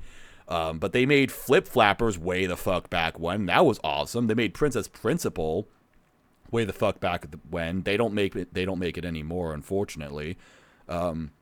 And that was like the last thing I ever saw of them that I actually appreciated. So I was really excited when I saw that they were going to have a mainstream title again, and then it was just terrible. So I can never freaking win with these guys. I can never freaking win with anime, unfortunately. So that's about it. I don't think I won't watch this anytime soon, but I don't know. Maybe someday I'll catch up to this whole series. But knowing that it apparently isn't good anymore, maybe I won't.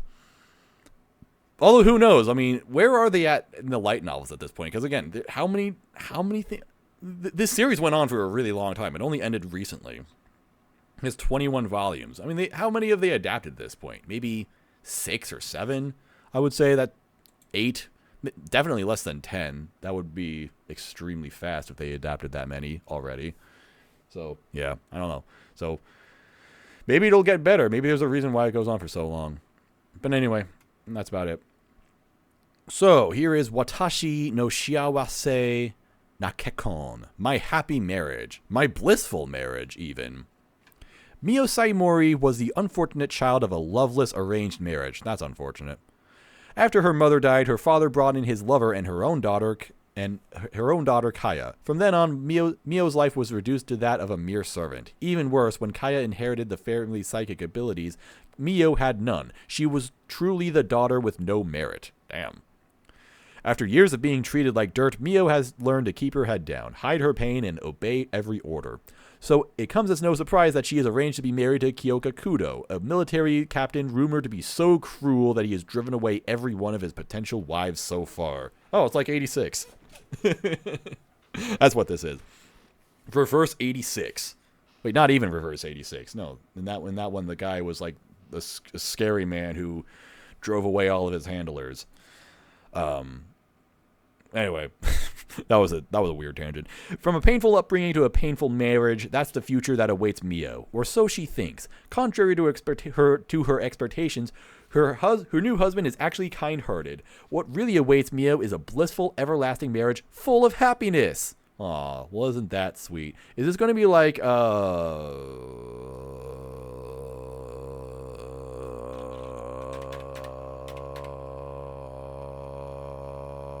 what was that one show? The one where, like, the guy buys his wife for 10 yen or something like that. I watched some of it, and it seemed like it was pretty good. Fuck, where the hell is it? Oh. I'm gonna find this. I'm only asking because it sounds like it has a similar enough premise to kind of be close to that. It's probably not that important, but because I just thought of it, I won't give up until I've figured out what the hell it is. Where are you? Where is this show? Taisho Otome Otogi Banashi. Taisho Maiden Fairy Tale. Is it going to be like this? It sounds like this. This was a series where this guy was exiled by his family because he's like a total loser or something like that. They're like, we don't like you anymore. Get out of our house. It's like 1900, so you're just allowed to do that back then. And so then his dad, who kicks him out, is such a piece of shit. He's like, I'm going to give you a terrible wife. I'm just going to give you some loser wife to take care of you. So pretend that you're dead so that you don't bring dishonor to our family. Unironically, he like actually does that. He actually says that. So he gets his wife, and then it's like, oh, it really lights up his life, and it's really nice and comfy. I think is that what this is going to be? This girl who's always like down in the dumps, and then you watch this for the twin braids. Nice. Does she also have twin braids? Hang on, let's look at this. She could also have twin braids.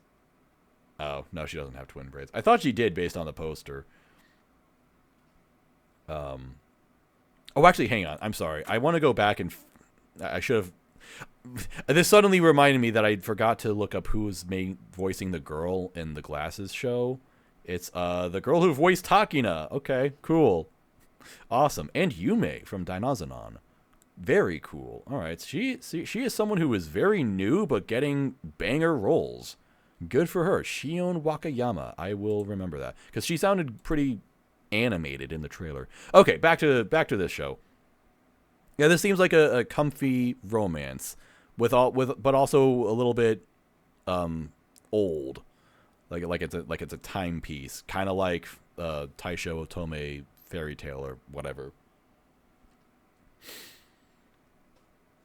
So yeah, Kinema Citrus is doing this, which is a pretty good studio, I think. At least I assume so because they make Made in Abyss, and I love Made in Abyss. The guy who's directing it hasn't done much, at least in terms of directing. Itazu no Gloomy or something. What is this? The Naughty Grizzly. What the fuck is this? It's a 1 minute gore short. Even though what? Hang on. An abandoned little bear is rescued by Pitty. At first he is cute and cuddly, but becomes wilder when he grows up. Since bears do not become attached to people like dogs by nature, Gloomy attacks Pitty even though he is the owner. So Gloomy has blood on him from biting and or scratching Pitty. What the fuck is this? All right. Good for you, I guess. What the hell did I just read? That's who's directing this anime. All right, let's just watch a PV. All right, that didn't show too much, but at the same time, like, what is there to show about this series?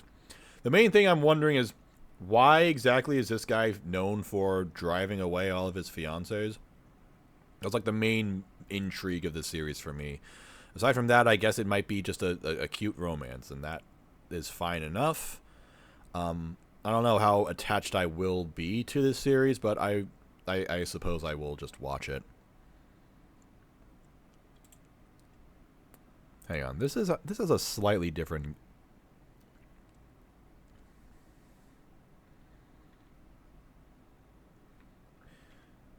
Okay, this had a slightly different synopsis, so I was reading that, but it didn't say all that much different or anything really new. Someone who is doing this wait, it's not even a manga, it's a novel. Oh, okay, that's a little bit more interesting. Alternative version. Okay, wait, hang on. Okay, I don't know why it says that this is the source, even though this came out after the manga started. So that's... I hate it when my animalist does that.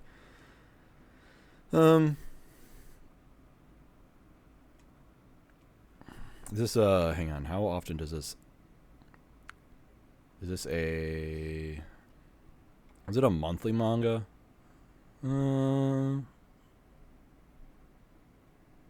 Maybe it isn't. I don't actually know. I can't tell. It only seems like it's been recently translated, so I kind of blurs it a little bit. Fruits Basket remake really started the surge of romance anime, huh? You know what? You're so right. I didn't even think about that, but yeah, Fruits Basket opened the floodgates. People just want to see people be happy in relationships. What a concept! Imagine dating. Imagine being happy with other people. Can't relate. That's why I need to watch these anime so I can understand what it's like. Liar Liar is the name of this anime. Are they adapting the Jim Carrey movie in this or something? I don't see Jim Carrey in the cast, unfortunately, so that's a little bit unusual. I do see Main is doing the OP. All main OPs suck, so that's a turn off instantly. Not that it matters too much. I've kind of heard, like, some hype for this, I think. Although no one's reading this, so... Unless this is in another... No, it's not like the other one where the novel came out later, and that's just, for some reason, the, thing. Hang on. Konomi Art. Wow. This person has done lots of stuff. I feel like I want to look into their art, but I also feel like I might get banned if I do, so maybe I shouldn't. It's an ecchi series, so that's cool. All right, well then we have to look at the character designs. Do I want this to be ecchi? This is the main girl. I have no strong feelings about this. This one. this character is going to be annoying. I can already tell. That's everyday main character guy. That's everyday hot teacher lady. Whoa, heterochromia. This is the best character in the series. What the hell is this dude? A fucking Harry Potter looking ass. Another everyday looking normal guy. Cool. Wait, male. Could have fooled me. Maybe that's the point. I don't know. These designs are okay. Maybe they look better in the show. This is like the girl with the glasses by GoHands, but way worse. I don't know. All right, what is this about? At Academy Island, oh, this is going to be a banger. It's going to be one of those shows, isn't it? Everything is settled through games, waged for a certain number of stars, with the strongest student being granted the ranking of 7 stars. Hiroto, a transfer student, unexpectedly beats the strongest empress and becomes the pseudo-strongest in the school. A mind game of lies and bluffs begins. What the fuck does pseudo-strongest means? If he beats the strongest, doesn't that just mean he's the strongest now? Why is he pseudo-strongest? This is just no game, no life? Homophobia in her eyes? What?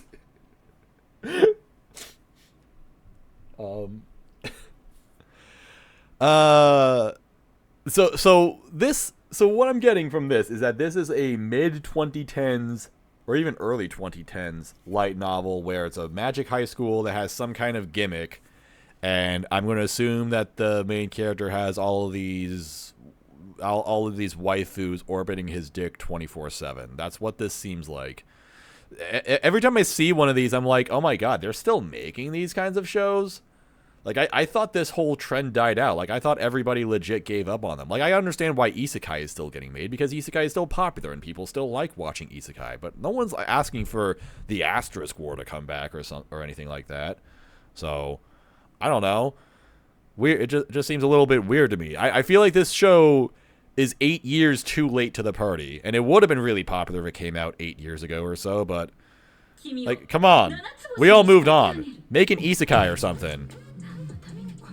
So I'll watch this and see how this is like. Alright. Yeah, is that Inari Minase? Let me look at that.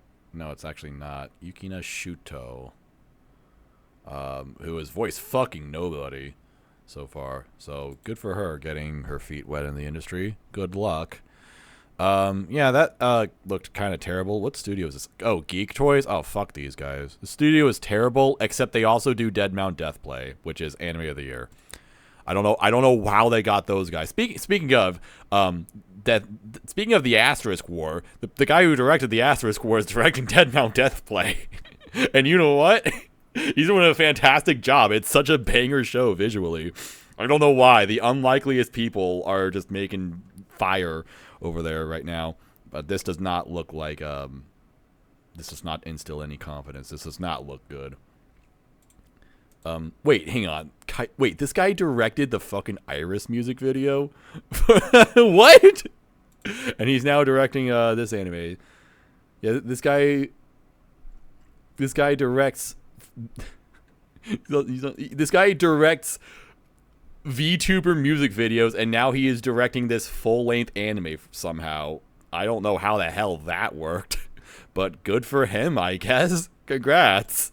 Congrats on the big new job. So yeah, honestly, that trailer did not look any good. This synopsis sounds completely outdated, and none of the characters look any good. So I'm going to just skip that. Thanks. Why is this one popular? Like again, I heard some amount of hype about this on Twitter or maybe on Reddit. Although Reddit will fucking hype up anything, so I don't know. But yeah, that doesn't look good. Shinigami Bochan Dokuro Maid second season. The Duke of Death and His Maid season 2. Isn't this the CG Maid show from like a couple years ago? Yes, it is. This is an I meant to watch this and I just didn't. I think this was another season that I just took a break from. I watched freaking nothing from this season. I watched Maid Dragon. I didn't even watch Slime, and I like Slime. I freaking like Slime. Look, I love Slime. Look how much I freaking love Slime. I've got it right here.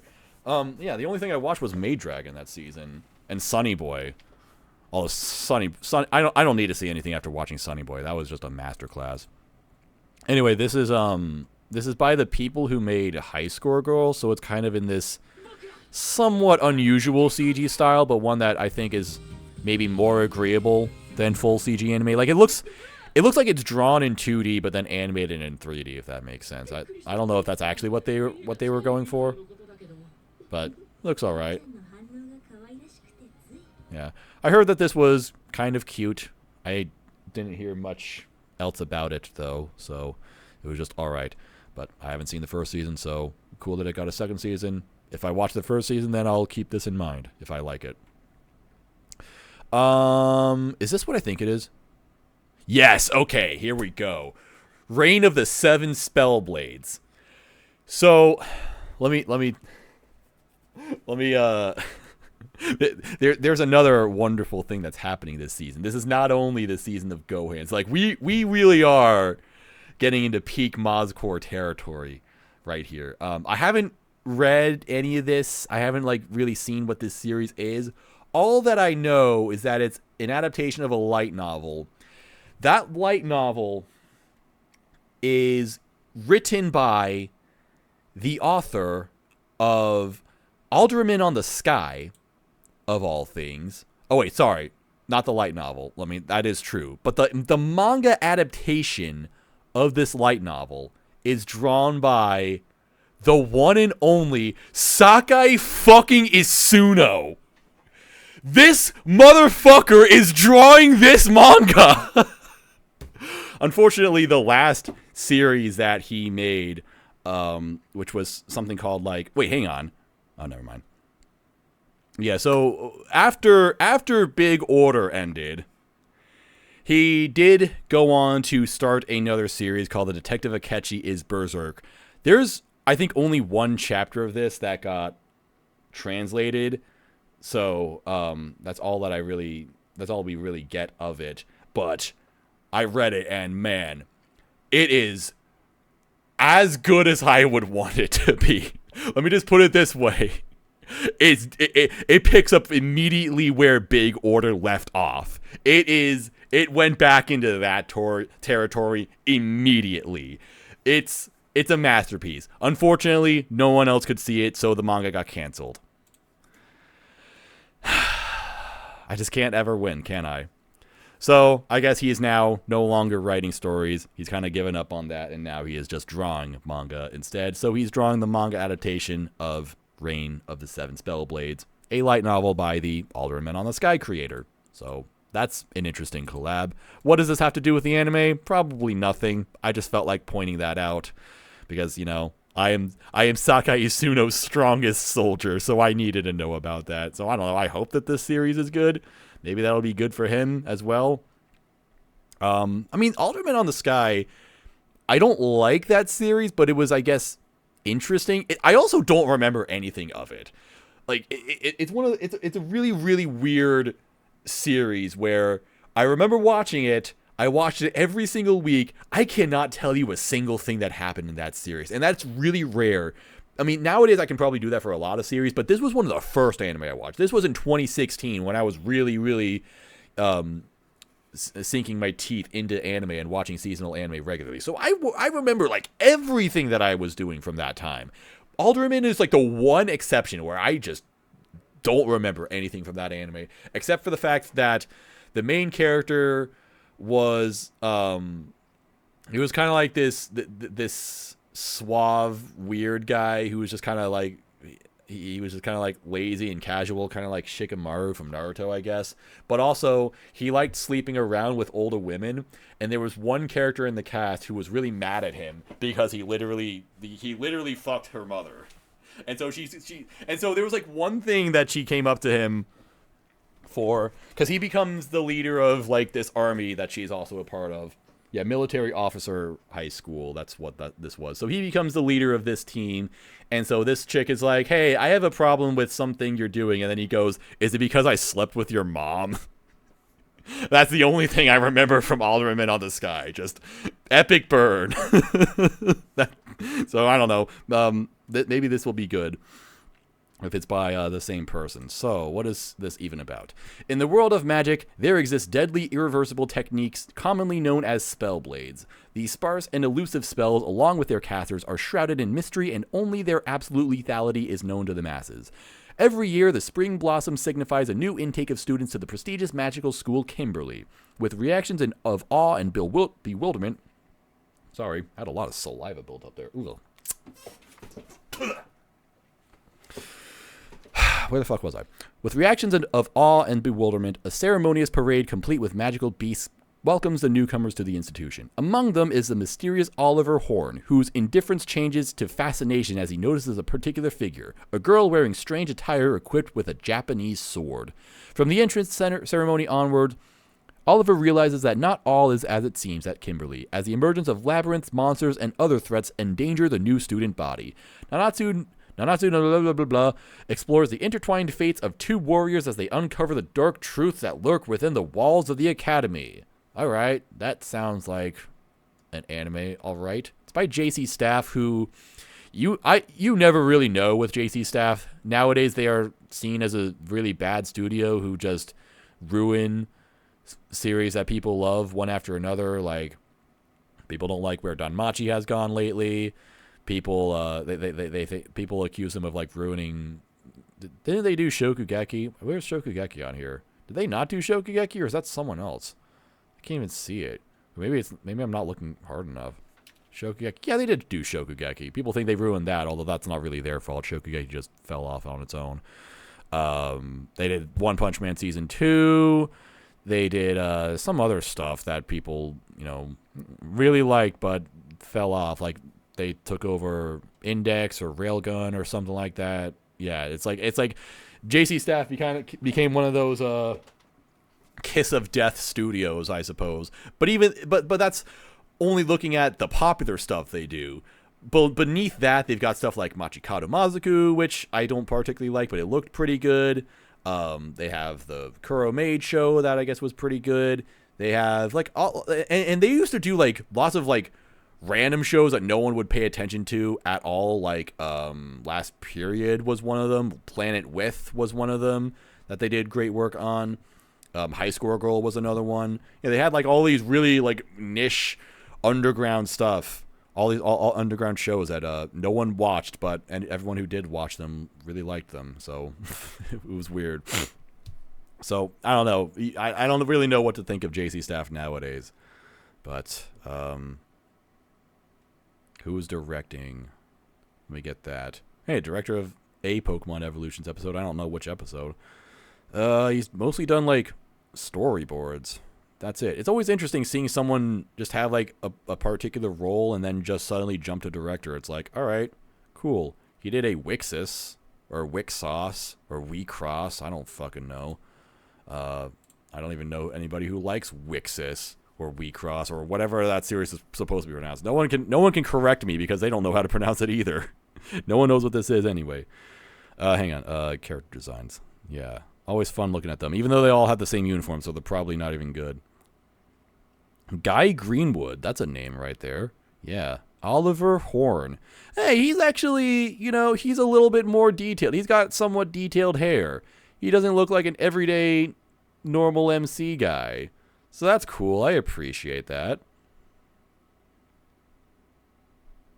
Michaela McFarlane, Katie Alto. There's actually, they've got like English sounding names, but they aren't actually completely terrible sounding. Luther Garland, Cyrus Rivermore.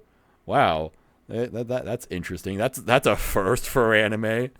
Her design's okay. I kind of like her hair. I don't really know what's going on, but it's all right. I see what they're going for. These are okay designs. Although honestly, like their hair is like too colorful and detailed for their outfits. Like the uniform, I'm not into the uniform. I don't really know what's going on here. I don't like the really long jacket, especially since it's longer than the skirt itself. I want a girl with a short skirt and a long jacket. Yeah, I don't like it. In fact, it just looks like a really casual outfit underneath this really long coat. Nah, this outfit sucks. But I don't know, the hair and eyes are okay, and that's usually all that's needed for a good character design. So yeah. Are those quadruple drills? Yeah, there's something going on with these. Hang on, who's the one with drills? Yeah, that's 6 drills right there. That's sextuple drills. How the hell do you even get that many drills? Damn. All right, let's see if this one will work. Oh my God, English subs. Let's go. Nice typos in those subs, Kadokawa. Great. Oh, wait, that's not Kadokawa. That's Warner Brothers. Great job. You know what? Nothing about it seemed all that interesting, but it also didn't have anything that really bothered me, so I'll just plan to watch it. I'll just trust in the guy who's making this. Let him cook. And if he doesn't, then, oh well. There are worse things going on this season, like Rurouni Kenshin. Rurouni Kenshin is back. They're doing a, I think it's a new, just like a new adaptation or something of it, or is it actually... Like I'm not entirely sure what exactly Rurouni Kenshin is. I just know it's an old samurai manga. And it was pretty popular in like the 2000s. Oh, it's a remake of it? Okay. So, yeah, okay. So they're remaking the Rurouni Kenshin anime, and I guess that's fine. However, it has come to light that the creator of Rurouni Kenshin, the mangaka of it, was convicted and arrested for possessing extremely large amounts of child pornography. And even though he's, been jailed, he served his sentence and all that, he is now out because he completed that, it still, begs the question of whether or not these kinds of people should be supported. I personally, like with these things, I always say it's like you just have to choose your own battles because, we don't know everything about everybody, if that's a good way of putting it. Like, we don't, like, I don't know, you guys in chat, you people watching this, I don't know if, I don't know what bad things you may have done in your lives, so I don't really know. But in this case, we do know about something bad that this guy did. And so that's like one of those things where you just kind of choose not to support that just based on what you know about them. So personally, I'm just not that interested in watching Rurouni Kenshin. No thanks. Although, I am a little bit annoyed that they got fucking Riol, of all people, to do an ED for this. Why'd you get, like my favorite singer on this anime? Leave her alone. Don't do that to her. So, no thank you, personally. But, I don't know, if someone does watch it, good for them, I guess. If it's good for them, I guess. I'm not that interested, personally. Okay, here is Uchi no Kaisha no Chisai Senpai no Hanashi, My Tiny Senpai, or Story of a Small Senior in My Company. I'll probably pirate it. See, I just do that normally. So, I don't know.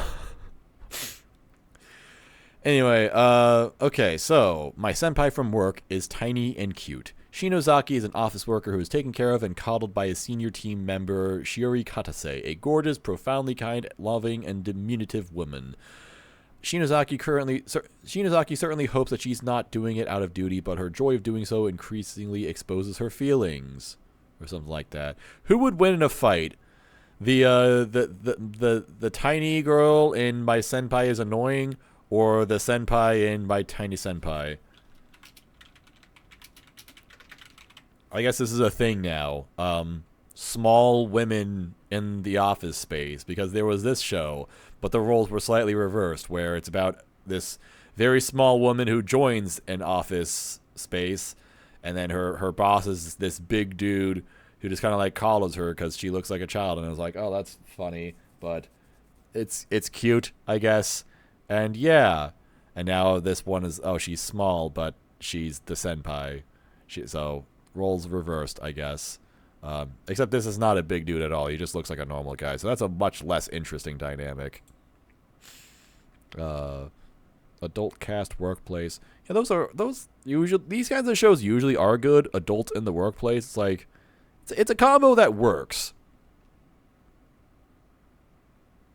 But again, like, this show already exists, so I don't know if this one's actually going to be any good. I don't really like these character designs all that much. Maybe they look better in the manga, though. Is it this also has big webcomic energy.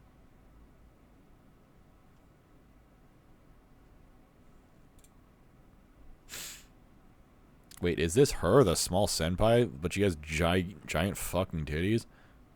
Doesn't look that way in this image. Oh, okay. Interesting. I don't know. Fascinating.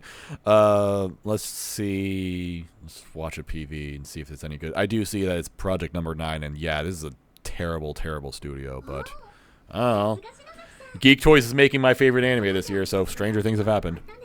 Okay, so I don't need to say anymore. This doesn't seem like much of an actual workplace type of show, and much more of like, this guy is gonna get into a relationship with some hot chick or something like that. It seems very wish fulfilling. It doesn't seem anything like My Senpai is Annoying, which actually did seem like it was a cute workplace romance.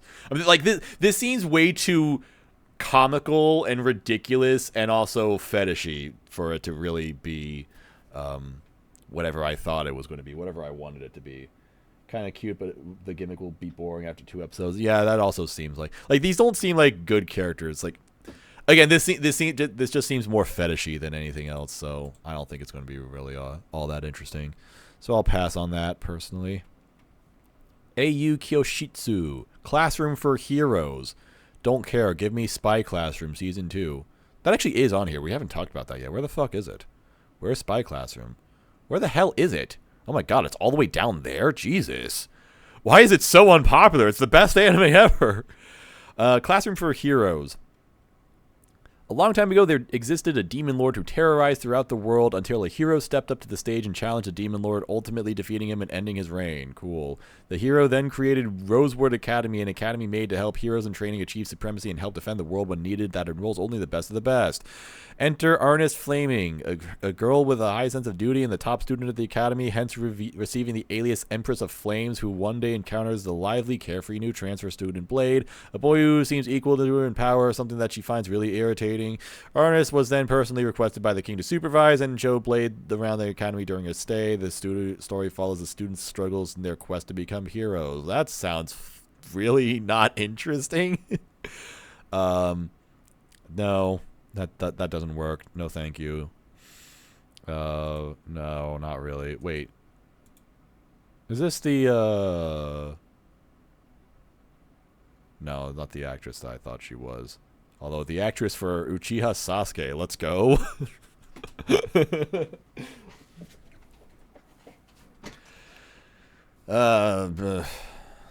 Let's see this one. No, these character designs suck. Who's making it? Actus. Oh. Is Actus still going to do that thing where it's been a really long time since Actus had a TV anime, now that I think about it. Not since Princess Principal of all things. That's crazy. I guess that makes sense though, because Actus, they're most famous for Princess Principal again, and also Girls und Panzer.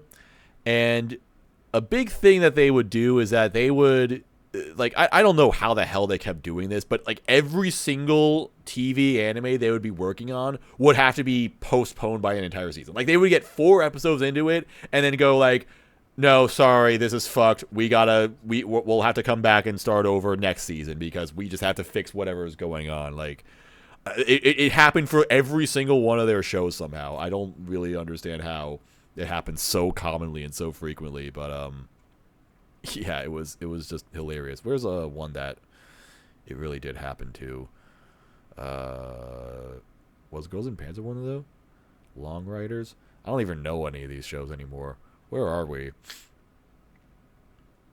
Yeah, final episodes of Long Riders to be delayed, which will end on December. Yeah, like 8 episodes into it, and they're like, oh, whoops. Sorry, we fucked up. We gotta start over or something like that. It happened every single time, so I guess that's why they stopped doing TV anime for a while. But now that Princess Principal is just about over, I think, or maybe it is over. I don't know. This was supposed to have 6 movies, but I think they cut it down to 3 or 4. So yeah, I don't know. Isn't it crazy how Princess Principal was really popular and then no one ever talked about it ever again? That's disappointing. They're also still doing Ghost and Panzer, which has a 6-part finale. They're only on part 4 of it. This started like 8 years ago. They did the 6-part finale before it became mainstream. Anyway, just a random rant about that studio. That they're fascinating, but I would not get too attached to anything that they do personally. Just based on past behavior. What the fuck? It's the director of Spy Classroom. How the hell did that happen? Why is he this guy only directs Classroom anime? Spy Classroom and also Classroom for Heroes. That's what he's working on. He's busy. Man has one gear. Yeah. Girls in Panzer is that long for some reason. They made the TV series. That I think they made a movie, and then they were like, okay, we're going to make 6 more movies, but all of them are going to be called Das Finale for some reason. So, yeah, just like Attack on Titan, the bulk of the series is the finale. Anyway, light novel adaptation. Classroom for Heroes, there's a flower in the title or something. Some kind of shape. Weird. Let's just see a PV, just for shits and giggles, I suppose. Yeah, the moment that guy started talking, I'm like, I don't want to watch that. No, thank you. His voice is just fucking irritating.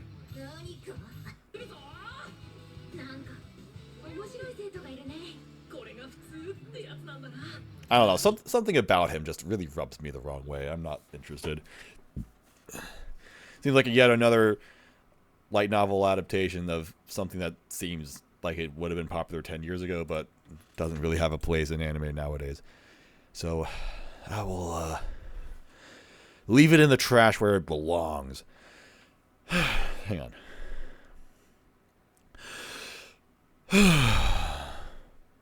Okay, I'm good now.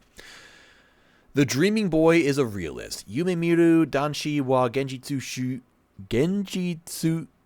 Chugisha. Okay, that was a fucking word that they dropped on me right there. Wataru Sajo, can't read, who is deeply in love with his beautiful classmate Aika Natsukawa, approaches her without being discouraged while having dreams about their mutual love. However, one day he woke up thinking, I am not really fit to be together with someone as good as her, huh? Upon realizing this, Wataru started keeping an eye on appropriate distance from her, much to Aika's surprise. Could it be that he hates me now? Did his intention slip by her because she was getting impatient after arriving at the wrong conclusion? This is the start of a rom-com revolving around 2 people who just can't get their feelings across and both think their love is unrequited. Kaguya-sama! Wow! Cool that we're getting Kaguya-sama Season 4 so quickly. Love to see that. Honestly, that doesn't... I joke, but that actually doesn't sound like too bad of a premise. I could probably watch this based on that. And this is an okay character design. I like her. Sure. Why not? He is extremely boring. Why is his hair... Anime, you can't make glowing hair when it's also poop colored like that. Why did you give him the literal shittiest color imaginable, but then also make it shiny like that? Why does it have light reflecting on it? Stop doing that. It looks terrible. Change his hair immediately. Because that is not okay. Hot teacher? I don't actually think she's hot. Is she the little sister? Sajo? Yeah, she is definitely the little sister of this show. I could tell just by looking at her. Why do I feel like I've seen her before? Like, I feel like I have seen this exact character design before. Maybe I've seen fan art of her or something. Maybe she's really popular. I don't know. The character designs are okay. It's just the main guy who's just terrible. I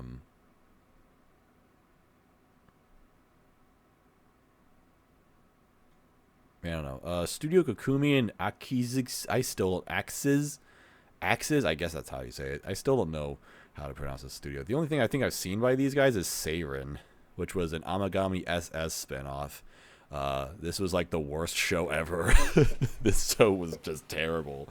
My only memories of it Where was the girl sitting on the guy's desk and then getting up and leaving a butt print on it, and then him getting turned on by that, and also me falling asleep while watching it, which no joke is one of the reasons cited for me being recruited into the R Anime podcast at the time. Funny enough, same season that Masamune-kun's Revenge came out, so that's cool. Winter 2017, all coming back to haunt me. All these years. I don't think that this has anything to do with Saren, though. I don't know. This actually doesn't seem like a terrible series, though, so hopefully this has subtitles. Okay, I already think that this show looks terrible, so I think I will stop watching this unless there's a subtitled PV somewhere.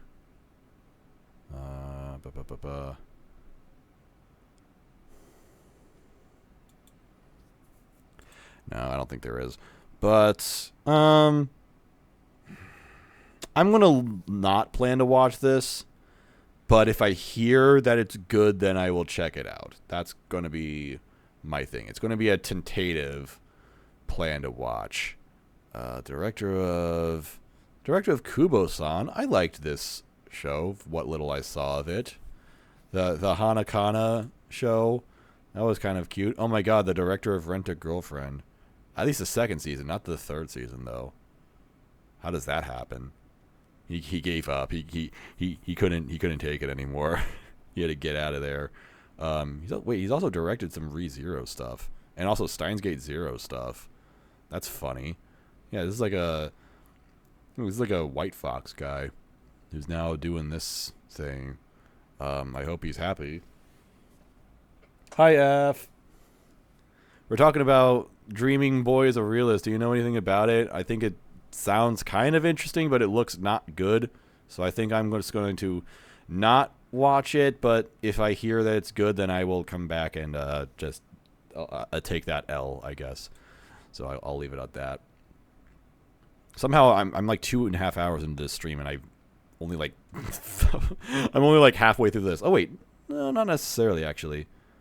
Okay, I thought I was only halfway through the list because we're a long ways to go before Spy Classroom Season 2, but I guess Spy Classroom is just at the bottom of the chart. No, actually, no, there is still a lot of stuff we need to talk about. Jesus Christ. Okay. Sugar Apple Fairy Tale Part 2. Second half of this series, which is about a, it's kind of like a medieval fantasy type of series with a little bit of adventure, I think, but in this world, they keep fairies as slaves, and there's like a lot of like a dark history with that, and so that's kind of interesting. And so this girl, she gets this really edgy looking dude as her fairy, and he's always like he's like a total asshole about it. But she's like, no, I'm gonna make you obedient, and I'm also gonna treat you with respect because you deserve rights or something like that. I don't really remember too much about it. I remember kind of liking it though. It was mildly interesting, and then it turns out that it was a split core series. So I will try finishing this at some point, and if I like it, then I'll watch part 2. But if not, then okay, whatever. And a JC Staff show that doesn't look terrible. So like I said, you never know what to expect with JC Staff like that. Why were we talking about JC Staff earlier? Wait a minute, how did we even get here? Wait, that was way out of order. Oh my god. Okay, that was weird. I don't know how I got there. Instead, we got to talk about Reborn as a Vending Machine. Now I Wander the Dungeon.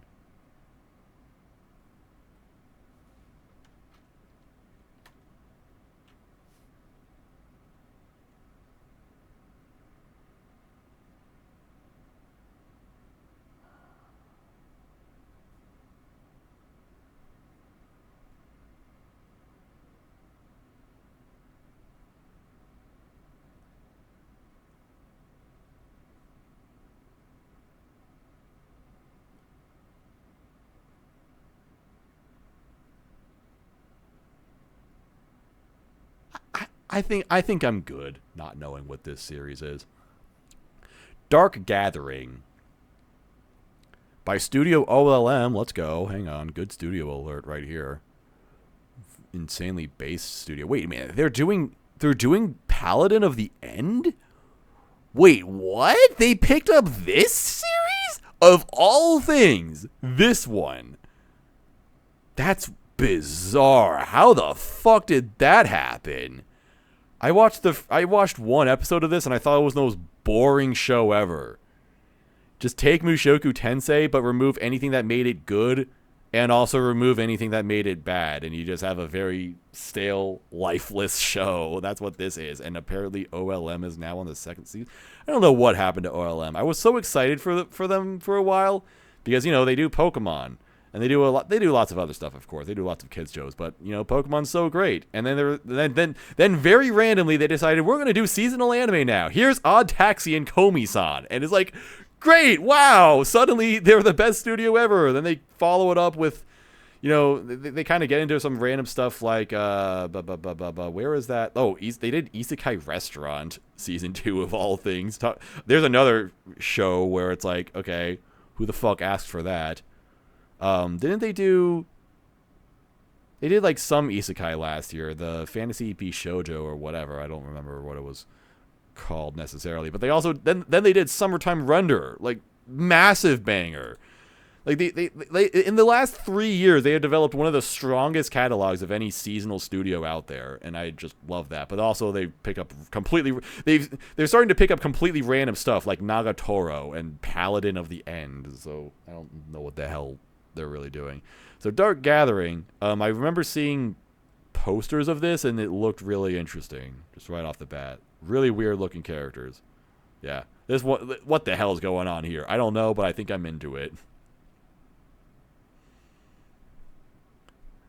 It's got to be a manga, right? And it's 25 episodes. Oh, is this going to be the Summertime Render of the year? Is this going to be the second coming of that? We'll see. No one's reading it, so that's a good sign already. Keitaro Gentoga is a college freshman who hates ghosts. Unluckily for him, he has a knack for attracting spirits. 2 years ago... Man, I hate it when that happens. Man, I hate ghosts. Gets followed by ghosts everywhere. 2 years ago, this connection has led to him receiving a spiritual injury on his right hand, with his friend getting caught in the crossfire. The event caused him to become a shut-in, leaving him with very poor social skills. Fortunately, Keitaro is slowly starting to mingle with society thanks to the help of his childhood friend, Eiko Hozuki. As part of his rehabilitation, Keitaro takes on the part-time job of a private tutor, and his first pupil is none other than Eiko's cousin, Yayoi Hozuki. Besides being a child prodigy, there is another peculiarity.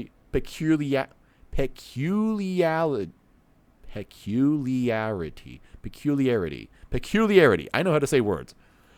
Regarding Yaoi, she has a spiritual constitution, just like Keitaro. However, in contrast to Keitaro, she yearns to encounter spirits, hoping to find the ghost that took her mother away. As Keitaro is dragged along by Yaoi and Eiko to haunted spots, his part-time job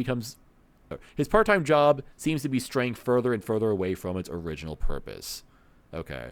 I don't actually know what the hell this is about, but I see Hanakana is on here and also doing the ED. Hanakana alert! Let's freaking go! Hanakana is in nothing anymore, but is she making a comeback? Because she was in Mob, not Mob Psycho 100, but the other Mob. Yeah, she's actually like lined up for lots of stuff. Hanakana comeback season. We love to see it. Revenge arc.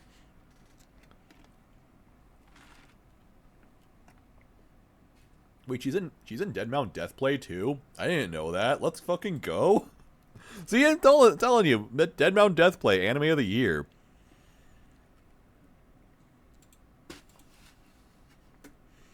Yeah. All right. What the hell's going on here? What the fuck? They've got skulls as pupils. What the fuck? This is one of those character designs that is just so bizarre that I think I actually like it. Like, this is completely ridiculous, but you know what? It's something. I don't think I've ever seen something like that before. Although I think I like this better. I think this is even cooler. That's got to be the manga style, right? I like that. Why do they look like that?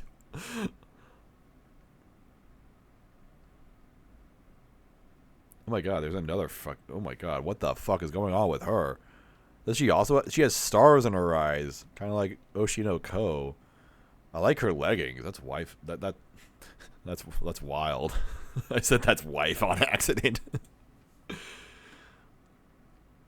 No, this one's wife. This girl's wife because she's voiced by Hanakana, and she's actually kind of hot. So let's freaking go. Who's directing it? Is it a good director? Director of Magical Destroyers. Okay, interesting. Man, I wish this show was good. There are a few shows that I have rooted for as hard as this one. I wanted this to be good so badly. Why couldn't it just be good? I don't think it's the director's fault, though. I mean, he was just kind of given a script that was a piece of shit, unfortunately. Why was that OP so good for a show that's not that good? Doesn't make any sense. Let's look at this. That was really interesting. A lot of it looked absolutely horrifying. This kid looks fucking freaky. Like this kid's a freak. The way their eyes would glow in some scenes, like holy shit, that's crazy. I like this. Let OLM cook. Keep giving them good shows like this. I'm gonna watch this. I don't know why this studio doesn't have more hype. Anything that gets announced by this studio, people should be really on. I don't know why this is like the 20th most popular show of the season. Looks fantastic. Alright, Jitsu wa ore saikyo deshita. Am I actually the strongest? I don't know. Are you? Staple Entertainment. Never heard of them. They've done Vermeil and Gold. Is that even the show? Oh no, it is. Okay. I thought it had a colon, so I thought that it was like an OVA or something, but no, it's just a really long title. They did, what is this? Oh, this looks, ooh, cool. 3 seconds later, he turned into a beast. Hang on. I'm only reading this because I'm not really interested in what that other show was. Female college student who carries trauma from an aggressive man in her past. She meets Kaname at a mixer. She requested specifically for unaggressive herbivore type men. What? She and Kaname hit it off, and Kaname resembles Tsumugi's older brother a little bit, so she relaxes her guard around him. Kaname, however, feigns to be an herbivore type man, but in reality is an aggressive carnivore type man, and he can change his demeanor in an instant. And then they fucked. Great. So that's the studio doing this show. To be reincarnated into another world with the promise of a cheat power is one thing. But to be reborn as a baby and then left for dead after your royal parents think you're powerless, that's another thing entirely. What will Isekai think of next? Whoa, what an original premise. What an original concept. He got reincarnated as a baby and then no one wanted him. Holy shit. Now the newly born Reinhardt, or Hart to his new friends, must find his way through a dangerous world, but luckily he's got magic that's quite literally off the charts. Cool. Wow, how exciting. I'm good, thanks. See ya. Hang on, gotta go through this. Hi chat, hi stream. I had like 10 tabs open. I think it was slowing down Firefox, so no more of that shit. Shiro Seijo Tokuro Bokushi, Saint Cecilia and Pastor Lawrence. Dwelling in the small outskirts of a peaceful town, Lawrence works as a local pastor for the townsfolk. When in need, he is responsible for guiding people to the church to visit the saint, a symbol of good morals who heeds each parishioner's excuse me. All right. Can you guys read on your own? Nah, I'll read this. Oh my god, that's really good. Wow, hang on. A symbol of good morals who heeds each parishioner's struggles and grants them sincere advice. Cecilia, a kind young girl, is tasked to fulfill this role. However, this tiresome job quickly exhausts her. That, paired with her hidden somnolent nature, often causes her to laze around the church. This leaves Lawrence to care for the church all by himself. While Cecilia sleeps in anticipation for her next visitor, Lawrence caters to her needs alongside performing the church's numerous responsibilities. Slowly but surely, they begin to form a comfortable and trusting friendship with one another. Lawrence, accepting Cecilia's lax nature, elates her while she grows accustomed to Lawrence's overly doting nature. However, as the adoring and absent-minded saint's feelings for the dense and overly protective pastor progressive past friendship, how will he respond? Okay. This is a Claris OP. Sasa Anomaly. They did the OP for Vanitas No Kart. I don't remember this, unfortunately. Was that a good OP? I don't remember. I've definitely seen it because I saw every OP of 2021. Oh well. Yeah, then there's Claris. Yeah, go here.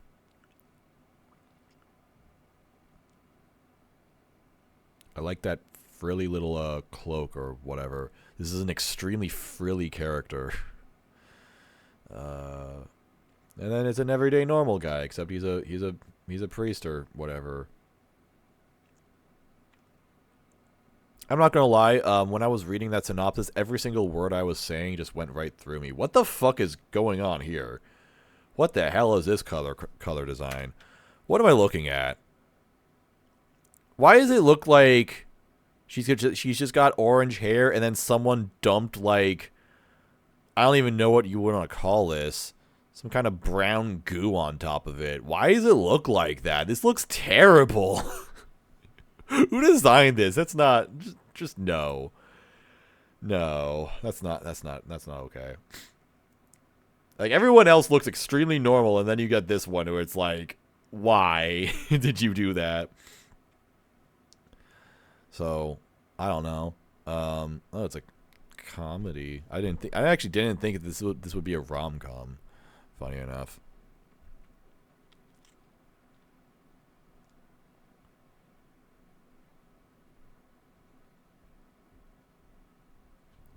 The entire story is about the two main characters, their daily life activities, and their interactions with other characters. Amazing. It sounds riveting. Narrative-wise, it's a slice-of-life story that portrays the themes of love and kindness, and plot-wise, it's a love story that gradually reveals each side of the characters' personalities and then develops and develops the relationships between them. There are hints of a side romance, but it didn't dwell on it too much so far. That just... Man, that reviewer certainly has a way with words. I am just on the edge of my seat wanting to know more about this anime right here. Let's look at this. That seemed okay. But you know what? It's a Doga Kobo rom-com, and these things don't usually hold up for me. Like, Doga Kobo is very much just a seasonal anime studio. They make very okay shows. Like, My Senpai is annoying, although I actually hear that one. I need to watch this one. They did Shiki Mori-san last year. That was not good. I thought they did more slice of life kind of stuff. They did Dumbbell. They did Senko-san. They did Wataten. I didn't watch that because I didn't want to go to jail. They did Tadakun. They did New Game. They did Gabriel Dropout. They do, like, very okay stuff. So I don't know. I'm just not really getting excited watching this. And I know they made Oshinoko. That's kind of like an exception, though. That's not really what I would say that they're... That's not what I'm going to think of whenever I think of Doga Kobo. I'm not going to think of Oshinoko. I'm going to think of, like, Shikimori-san. Just, like, random seasonals that are really easy to forget. So I think that this is kind of going to be one of them. Maybe I'll watch this, and maybe it'll be okay, but I feel like that's all it's really going to be. It's just going to be okay. But I'm sure that there will be people who watch this and really enjoy it. And good for them. I'm just not all that interested. Here is level 1 Dakido unique skill de Saikyo des. My unique skill makes me OP even at level 1. Ryota Sato, who died from overworking at a black company. You know what? I'm good. Let's move on. Higeki no Genko no Saikyo, Jesus fucking Christ. The most heretical last boss queen, from villainous to savior. Pride Royal Ivy is the final boss and all-around scum in the Otome game. I'm good. Let's move on. Sugar Apple Fairy Tale, we already talked about that. Atelier Ryza. Suddenly, Atelier Ryza is getting an anime adaptation. So, that's cool, I guess. I've never played Atelier Ryza. I don't know anything about the Atelier series, but then suddenly this one game came out and everyone's like, oh my god, that is literally the hottest character design ever created. And then the series blew up and now everyone's talking about it. So good for them. So much so that they made a trilogy of it. They just came out with the third game. Which, I should watch Let's Plays of that. I doubt I would enjoy playing it by myself, but yeah, whatever. Yeah, check out this chick. She's doing the Wojak pose. She's pointing. She's doing she's doing that pose. She's just like going, oh. Look, it's Atelier Ryza. I guess mainstream video game adaptations are a thing now, because we just this year had the Nier Automata adaptation, which funny enough is still not done. That for some reason like got delayed 80 times or something. I don't know why. Maybe A1 Pictures is like the new Studio Octus, where they can't just finish a show, because 86 was another thing that got delayed like 80 times. I always skip them because I'd rather just play the games. Yeah, that's why I haven't watched the Nier Automata adaptation. And I'm probably not going to watch this either, because I think I would rather just see the game for myself. And honestly, like, what video game adaptations end up being good? Like, how many good video game adaptations are there out there, truly? So, I don't know. It's by Leiden Films, who is another very hit-or-miss studio. They do Tokyo Revengers. But they also did Insomniacs After School. That was a great anime. I love that a lot. They did Call of the Night. That's pretty cool. They're doing Goblin Slayer. Okay, they got Goblin Slayer Season 2. What the fuck is going on at White Fox? White Fox is losing so many titles that they worked on. Persona 4, the animation? Yeah. Okay. I haven't seen that. But yeah, I guess that's the one that's good. That was a long ass time ago, though. So, yeah, I'll just watch this just for, reasons. You know what? I love it. They know exactly what they're doing with this. Hang on. I stopped recording, so we're going back. Boom! There we go. That's what we've all been waiting for. Great job, Leiden Films. They know their audience. I'm not going to watch this, but I guess it's cool that it exists. Also, Sangatsu no Fantasia OP. I like their stuff generally, so that's cool. Well, I felt like there was something else I wanted to say about this, but I forgot. So we're gonna move on. Helk, what the Helk? Helk is getting an adaptation. This is something that I think I've been hyped up for or something. Like, I've seen some people really, really like this series, even though it's like the 30th most popular show of the season. There's a lot of people reading it. There's more people actively reading this on my enemy list than there are people who have this planned to watch on my enemy list. That's not something you see every day. Maybe nobody knew that this was coming out. I don't know. Okay, so it went on for 3 years and it ended 6 years ago. But for some reason, it's only just now getting an anime adaptation. Interesting. Alright, while humanity celebrates the defeat of the Demon King by the hands of a lone hero, the denizens of the demon world prepare for the contest of a lifetime, a tournament to decide who will inherit the title of Demon King. Oh, hiccups. Damn. Sorry. Oh, I think what I wanted to say for Atelier Ryza is that all I really want from that series is for that girl to wear a witch hat. I don't know why there are not as many. Oh yeah, the one thing I really wanted is that I really wish that that Witch Hat Atelier was coming out in the same season as Atelier Ryza, because there is an adaptation of Witch Hat Atelier coming out, and I hope that they would be at the same time so that I could joke about Witch Hat Atelier Ryza. Unfortunately, the dream did not come alive, so I do not get Witch Hat Atelier Ryza. There needs to be more fan art of that girl in a witch hat. I mean, like, look, I get it. She's hot and sex is cool and all, but have you ever seen a witch hat before? Anyway, what the hell is this? 3 months later, the tournament has been proceeding smoothly. Well, other than the fact that the favorite to come out on top is, other than the fact that the one to come out on top is human hero Helk. With a smile and a wave, he easily beats his demonic competition, all while loudly proclaiming his hatred for humans. Though he calls for the destruction of humanity, the truth of what lies behind his cheery facade remains a mystery. Doubtful of Helk's intentions, Red Vamirio, one of the 4 heavenly kings who oversees the realm of the demons together, seeks to uncover what the hero truly is after. With the title of Demon King at stake, the fate of the demon world rests on her shoulders. Alright. Vamirio. What a funny looking character. And from management. That's her nickname. I love that. I like her look. I like the way she looks in the anime. Hang on. Let's look at this. The protag has angry emotions in this game. I like this design. I don't really know what the hell she's wearing, but it's kind of cool. I'm okay with it. Why not? Nice VTuber pose. Han. This guy looks funny. It's like a skeleton of an axolotl or something. These are some kind of fun designs. I like them.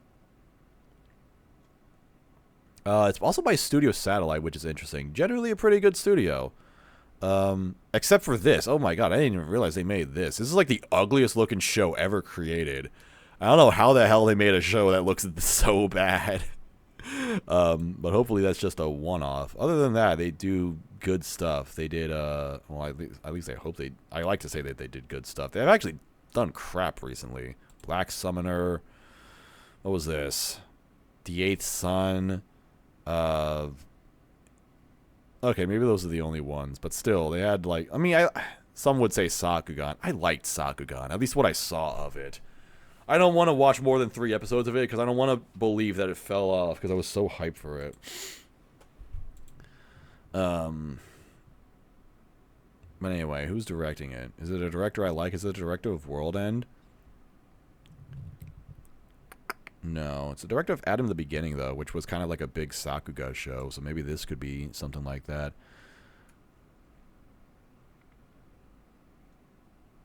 Saji, theme song performance. Do I know this person? Do I know this artist? I feel like I... No, I don't. Looking at this... Music for lots of shows that I haven't seen before. Okay. Was just kind of wondering.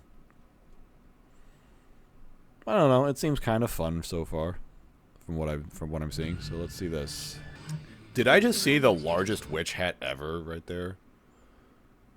I don't actually know if you can count this as a witch hat, but holy shit, that is one large brim. God damn. All right. I'm kind of liking the dynamic of the two characters. This girl is yelling.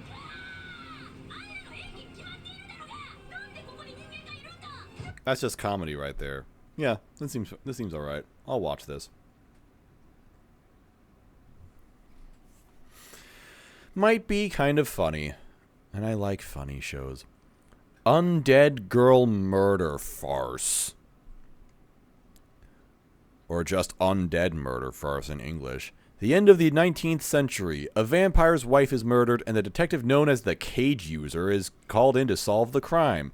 But then there's more to the detective and the curtain birdcage he carries. After all, when solving a case involving a monster, it might just take one to know one. Alright.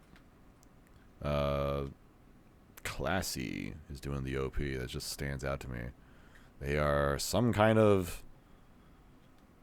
idol group question mark?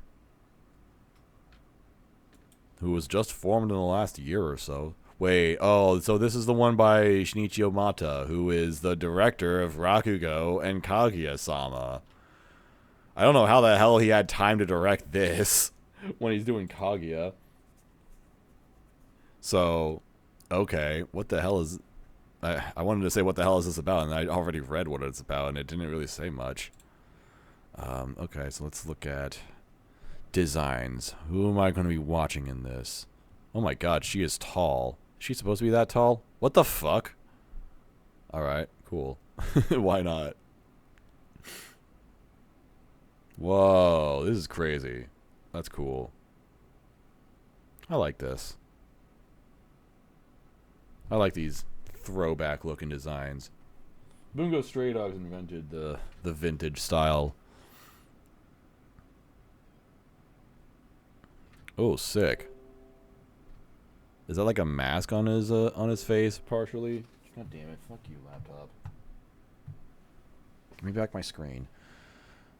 James Moriarty and Sherlock Holmes. Interesting. You know, we see so many Edogawa Ranpos in anime in general. We don't see a lot of Sherlock Holmeses. So that's unusual, surprisingly. An anime Sherlock Holmes. What will they think of next? Thank God. Teaser with English subs. The video is unavailable. Eat a dick. Fuck. God damn it. Why are you like this? Oh well. Alright. Interesting. I like the way the show looks. I would not be able to tell that it was by the Kaguya director. Lapin Track is this. That's the studio that did Sarazanmai. Oh, and Recycle of the Penguin Drum. And Wotakoi? I didn't know they did Wotakoi. I thought that was someone else. Yeah, I thought this was just A1. Oh, they did like the OVA. Okay, that doesn't really count that much. And I definitely know they didn't really do Brains. They didn't do Endride. That was more of a Brains-based thing. What is this? I'm Kodama Kawashiri. Oh wait, I remember watching like the OP of this, and I was just like shocked and appalled at this character design. Some weird comedy, and someone told me about it, and it was just weird overall. I don't know. Interesting studio, interesting staff. Is there anybody else that I like in this staff? Or I can find. Man, who's the creator? Okay, they haven't done anything. Character designer. They did an animation direction for Yuri on Ice. That's kind of cool.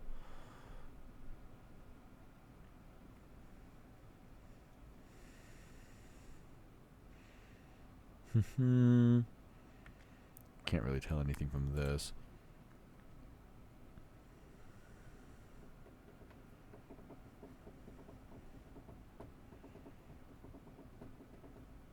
Yeah, they've got a little more.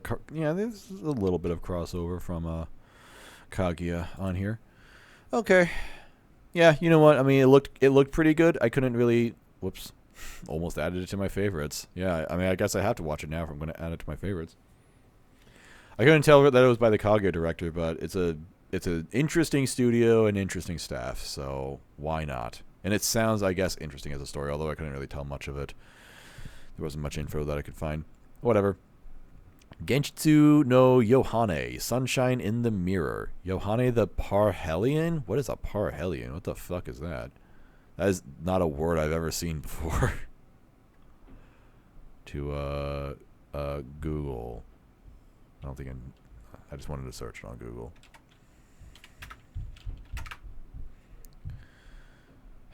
Parhelion. A bright spot in the sky appearing on either side of the sun, formed by refraction of sunlight through ice crystals high in the Earth's atmosphere. Okay. Cool. I just learned something new. It's also already out, technically. Each episode was streamed 7 days in advance of the TV broadcast starting on June 25th. Okay. That's good for you, I suppose. Oh, wait. Oh, it's a fucking Love Live show. Wow, that caught me by surprise. I had no clue until I scrolled down and just saw Love Live characters. What? And I saw the OP was by Arcors. Wow. Oh, what? I really just thought this was a totally new thing. Really fooled me. Okay, no thank you. I'm good. Temple. This is the director of something else that on this season. The director of this show that I was just looking at a minute ago. It was originally an April Fool's joke. What? Did they like announce it as a joke and then people were excited about it, so they're like, "Oh, I guess we'll just have to do it for real." I don't know. In any case, Tenpuru, No One Can Live on Loneliness. Why does the English title, like, weebify the word temple? Like, it was already called Temple, and then the English title, like, untranslated it somehow. Alright, Akimitsu Akigami was always told by his father that no one can live alone, but he's sure determined. After all, his father wasn't saying it with the best intentions, and Akimitsu has no desire to become like that creep, but when a chance encounter with young women with a young woman, leaves him with thoughts that are all too impure. He decides to do what he must, become a Buddhist monk and renounce his worldly ways. All right. But the temple he decides to devote himself to is full of women. No! And that same young woman is there too? What's a guy to do? I don't know. What the fuck? What a bizarre conflict for one to have. He sees a woman, activates neurons, and then decides that he must follow a weird cultist religion or something. Not Buddhism. Buddhism isn't a cultist religion. Or I guess everything is technically a cultist religion if you think about it. Hang on, let me get better looks at these. It's the main character, CMCH. It's the main character of Ayakashi Triangle. Sweet. She's got her cheeks puffed out. I kind of like her hair. That's kind of cool.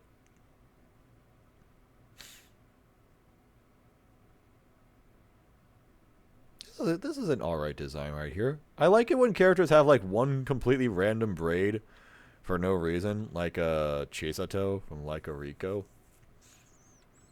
I don't like her hair. That's bad. This is Chise from Grand Blue. And some of these are okay. Sure. Nyagosuke. Alright, we've got a mascot character. Just what we needed. What's the studio? Gecko. I don't know who that is. They've done nothing. Except Isekai one-turn kill Neisan. Oh, my one-hit kill sister. Cool, good for them. This is probably not really a good series, though. It already sounds stupid, and it's probably just some dumb, ecchi shenanigans, but somewhat real Buddhist themed or something. I don't freaking know. For some reason I couldn't find the videos tab. Why does this guy sound like that?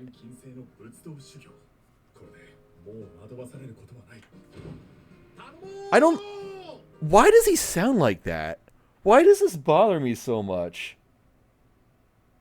That is so weird. It sounds like he has a voice filter on. It sounds like someone just, I don't know, it just sounds like any random, just normal voice, but then someone put like a voice filter on it that pitches it down.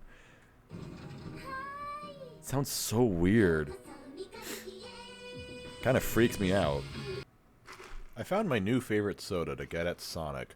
Blackberry Vanilla Coke. This is cocaine. This show looks kind of dumb. And that guy's voice really pisses me off. Who the hell voiced him? Masayuki Akasaka. Never voice anything ever again. Good thing he hasn't really done anything worth noting. He's in Rent a Girlfriend. Good, stay in there. That's really mean. But seriously, I hated how that guy sounded. It was terrible. Did not match that character whatsoever. All right. Are you ready for the second GoHands anime of this season? The masterful cat is depressed again today.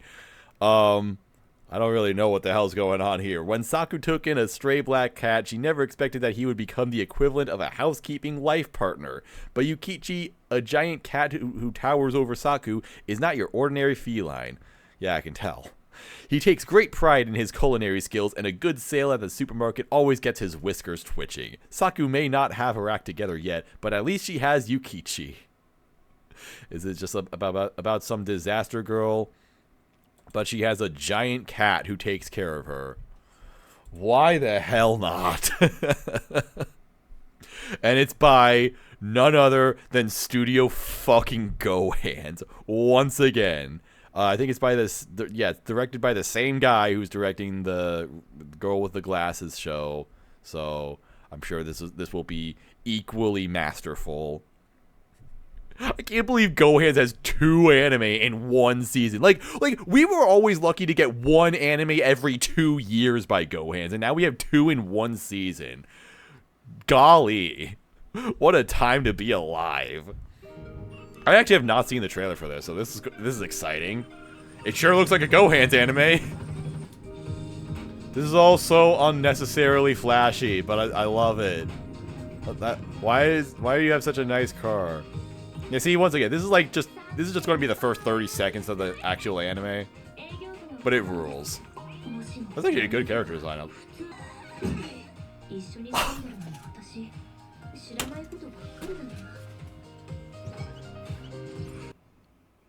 Oh my god. That unironically looked fucking amazing. This actually looks like way better than the Glasses show or whatever, because it doesn't quite have that crazy level of flash that GoHands comes with, but it does still have some really, really advanced perspectives. Oh, I fucking love that. Like, I love what they're doing with this. This is amazing. This is that cut was awesome right there. That was such a good fucking cut. Oh my god, let them cook, bro. Let them fucking cook. No. Anime of the season. This is this is happening right here. We are so in this. I love this. Like, I unironically love the way this looks. I'm not even like bullshitting you. This just looks fantastic. Yeah. Y'all are not ready for the GoHands sweep. I expect full page, front and back written apologies on my desk tomorrow for all of the wrong things that you have said about GoHands. You are not ready for this fucking art. This master class that they are going to drop on everybody. You are going to feel so sorry for making fun of this studio when they drop the best looking show of the year. Fuck y'all. That looked fantastic. The Gene of AI. AI no Idenshi. The science fiction omnibus depicting a doctor who treats robot and humanoid problems takes place in the near future, when humanoids with artificial intelligence account for 10% of the population. Thought I had to burp. Okay, that was weird. Just got caught up in my chest or something. The main character, Dr. Pseudo Hikaru, also has the undercover name Mogadit, under which he secretly takes on illegal medical procedures. For example, for a man who inadvertently infected his humanoid wife with a computer virus when illegally backing up her data, Pseudo proposes an operation to rewrite her memory using backup data. Could an existence replaced by backup data truly be said to be the same as it was before? This sounds a little overly complicated. Like, yes, it's just data. Like, I don't get it.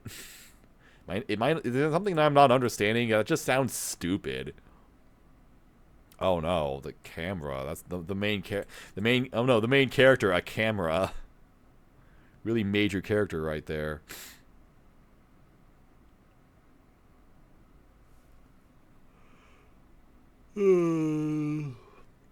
Oh, I do love this hairstyle though. I love that.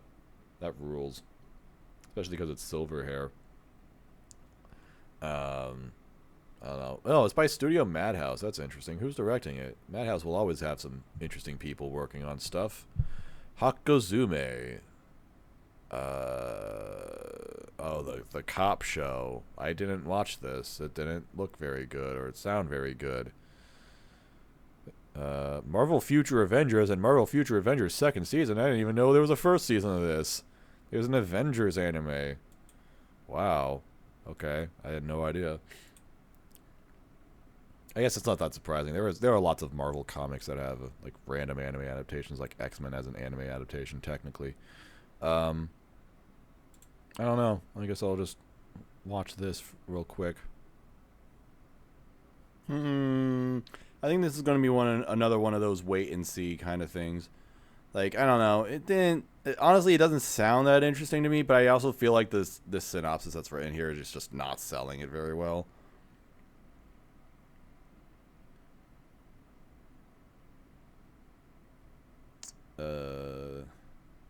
Yeah, no one's reading this manga, so no one has any idea what it is. It's a complete manga, though. 87 chapters. So this will at least be a full story, potentially. So that's kind of cool.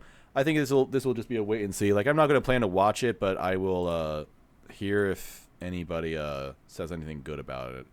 If so, then I guess I won't be too surprised.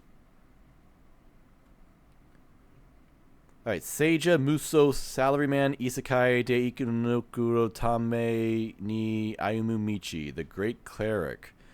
One day, Earth's god of destiny and Galdardia's chief god had a bet. The god of destiny lost and chose 10 mediocre souls to hand over. To those 10 souls, the chief god of Galdardia handed them new vessels. Among those mediocre souls was one salaryman who fought against his destiny of death. How will this man grow from now on? Not the god of destiny, nor the chief of god of Galdardia. Stop, please, I hate this word. Stop saying that. God. Fuck! I hate that I had to say Galdardia so much. I don't even know what that means, but I don't care. So I'm not interested. He doesn't grow. That's the answer because I'm not watching this.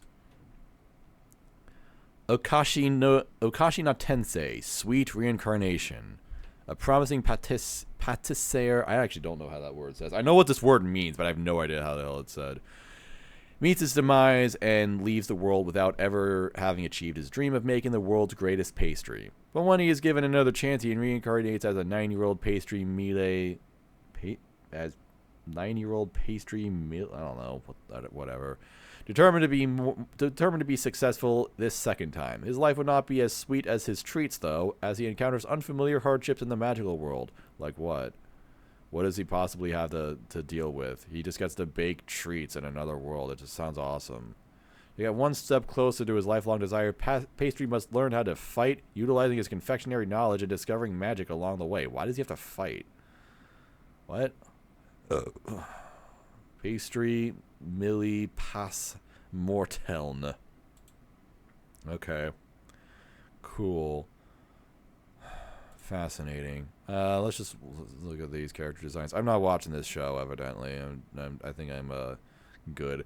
Although, I don't know. This seems like one of those isekai, kind of like, I don't know, Ascendance of a Bookworm, where some people will be like, hey, it's actually kind of good. Wait, that is just the main character of Promised Neverland. You can't fool me.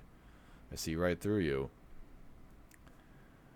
Well, why didn't this anime get canceled for plagiarism, huh? Why do we have to lose Tokyo Babylon, but this gets to exist? Sometimes life is just not fair like that.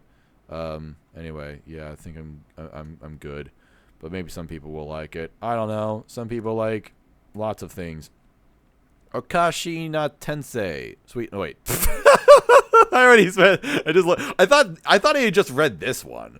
Sorry, I'm going through these so quickly. I just love these isekai anime so much. You know what else I love? I love myself. My big titty goth GF shows. Spy Classroom Season 2. It's fucking happening. Let's fucking go. Anime of the fucking year right now. Yeah, Spy Classroom. It's an anime about a bunch of big titty goth GFs learning how to become spies. Mostly not really doing anything, though. That's about it. Does anyone have any questions? It's a great anime. I watch this exclusively while I'm drunk, because that's how I enjoy things sometimes. And then I watched one episode when I was sober, and it was not very fun. I don't recommend that. I don't know. It's a great anime, though. What should I say? Just don't think about it too much. It's great. Well, everyone watch Spy Classroom. It's like the best anime ever. I'm so happy it got a second season. They didn't announce that it was going to be split core, but you know, that's just the genius of this anime. You thought it was only 12 episodes, but then they were like, surprise, all along it was actually a 2-core show, just like a good spy. It hit itself. That's right. That's so meta. It's so genius. Such a big-brained anime. I love it. I love Spy Classroom. Now, we are not done talking about GoHands, believe it or not. This next show is called Ayaka, a story of bonds and wounds. So it sounds just like Kiesniver, frankly. So remember when I said that GoHands was suing their parent company for not being paid properly, and that company was King's Records? Well, here's kind of the fallout of that to an extent. King Records is the top producer for this anime. And the character designer for this is the guy who does... Where can I find this? No, not that. The character designer for the K series. Which, as I said, is the big GoHands cash cow, generally. Very, very successful series. Not something that ever really took off over here, but it's really successful in Japan. So they've got that. So you can kind of see what's happened with GoHands, where now the guy who essentially helped make K is doing a new show, but this time around it is not Studio GoHands, even though it very much looks like it should be by Studio GoHands, because the character designs just look like they should. Like look at this. No. These are GoHands character designs. You can't fool me otherwise. I will not hear anything else. This should be a GoHands show. Like you could tell this was intended to be a GoHands anime. It's just not, because King Records doesn't like GoHands anymore, because they're cowards. However, it has instead gone to Studio Blanc, and the guy who was directing this is the director of Happy Sugar Life. You know, like this Happy Sugar Life, right fucking here. Oh, Red Juice Designs. No, it's not Red Juice Designs. It's not Red Juice. Although I can see why you would say that. It does look like that.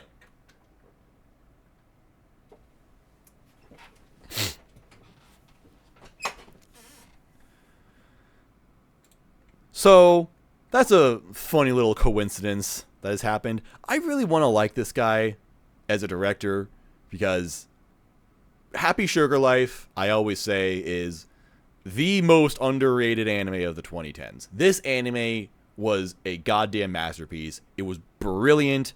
No one else saw it, unfortunately. Well, I mean, some people did see it. I'm not alone in thinking this, but it had some of the best visual direction of any anime in recent memory, and for some reason that guy just will not recreate that magic ever again. He kind of did a little bit of it with Smile Down the Runway. This was an alright show, but that's about it. That's kind of where the magic has run out. He really peaked with those two shows, basically. So I don't know what is going to go on, what Ayaka is even going to be like. What is this even about? Yanagi Yukito is an orphan who one day encounters an eccentric disciple of his father's. The strange man takes him to the birthplace of an Ayakajima, made up of 7 islands where mysterious beings called Mitama and dragons are rumored to reside. There, Yukito meets his father's 2 other disciples who protect the harmony of Ayakajima, who soon threatens to collapse. Okay, that sounds really boring. Wow. Unfortunate. What else was I wanted to say something else. Oh. This is an original, and the last thing that this guy did was actually some random isekai, which I didn't even know about. What was this again? The incarnation of the strongest exorcist in another world. Yeah, I think I'm good on that one. But he also did Renai Flops, which, man, I really wanted this show to be something. I was really hoping that this would be something. And the thing is, I thought that there was going to be some kind of twist in this one, and it didn't look like there was, and everyone was like, Moz, you fucking idiot. There's no twist in Renai Flops. It's exactly as bad as it looks. But then it turns out it really did have a twist much later on, so fuck you, I was right. But I dropped it, and I am hesitant to come back to it because it was genuinely really bad.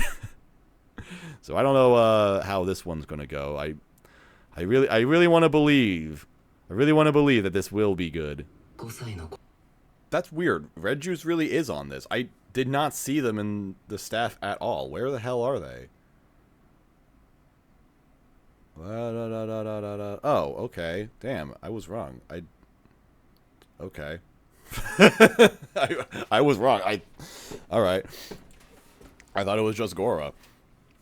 Why is Red Juice also on this? I don't know. But there were some things that I liked in that trailer. It looked kind of weird in some ways, especially like the Ayakashi type of stuff and some of the powers.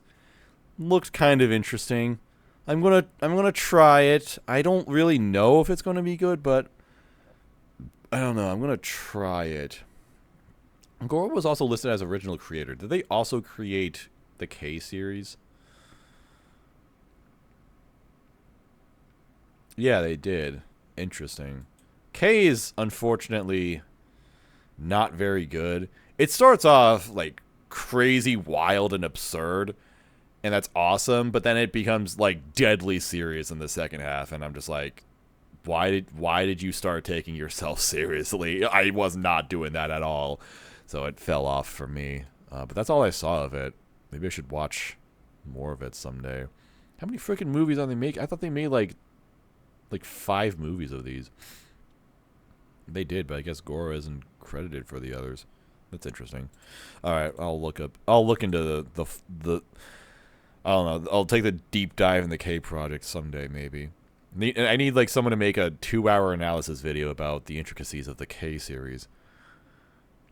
Here is Mononogatari, second season. It's the second season of Mononogatari. The first season was just recently, right? Yeah, it's just a split core. Malevolent Spirits Mononogatari. I did not see this at all, and I don't even remember. The name is familiar, so I definitely talked about it, but what was it about? Some Sinome are tasked with sealing spirits that possess objects as posed with threat to society, known as Tsukumogami. These spirits are generally non-violent, and Sinome normally seal them after a simple verbal exchange. Traumatized by a previous deadly encounter with a malevolent spirit, Hyomo Kunato refuses to use peaceful measures and gets into physical confrontations, all this blah, blah, blah, blah. Deeming this behavior unacceptable for a future clan leader, his grandfather proposes that he starts living with Botan, a young woman whose family is comprised of 6 Tsukumogami, lest he be excommunicated. Determined to track down the spirit that took everything from him, he reluctantly accepts his proposal, blah, blah, blah, blah, blah. Okay, it doesn't really sound that interesting, but I think some people liked it, so that's cool. But now it has a second season, so good. Maybe someday I should just, like, try it out. Like, roll for it and finish or fail or something. Alright, level 1 Mao to run One Room Yusha. One Room? Let's go! One Room is back! Let's go! 10 years ago, the hero Max defeated the Demon Lord. In order to regain his power, the Demon Lord went into a deep slumber, but when he awakens, his body is only a chibi version of its fearsome form. Now curious to see what his enemy is up to, the Demon Lord visits Max, only to discover the mighty hero living in a dirty one-room apartment. The Demon Lord decides to move in with Max and help his old enemy become a formidable opponent once more. Alright. Oh my god, it has an OP by Mad Kid. Ew, cringe, terrible. No thanks, I'm good on this. Whoops. Almost like a close out of that. Sinduality. Noir. I can tell that this is going to be a banger already. It sounds like a game. It's a mixed media project, so it's a gacha, essentially. The year is 2222. It has been 10 years. It has been years since the Tears of the New Moon, a mysterious rain poured and wiped out almost the entire human race. The poisonous rain gave birth to deformed creatures devouring humans, and humanity fled from the danger. As means for survival, the humans then built an underground haven, Amasia. Or Amasia? I don't know. In this newly built dystopian city, in a pursuit of maintaining their existence, they run into an artificial intelligence named Magus. Not knowing how things will work between them, the story of how humans and AI coinciding and trying to find their truths begins. Okay. It sounds like it was trying way too hard to be edgy. Why is Koga Aoi voicing this kind of hot chick? I wish she was doing something else instead. Who's doing the... Hang on. Oh, Stereotype Foundation's doing the OP. That's kind of cool, I guess. Sure. Why not?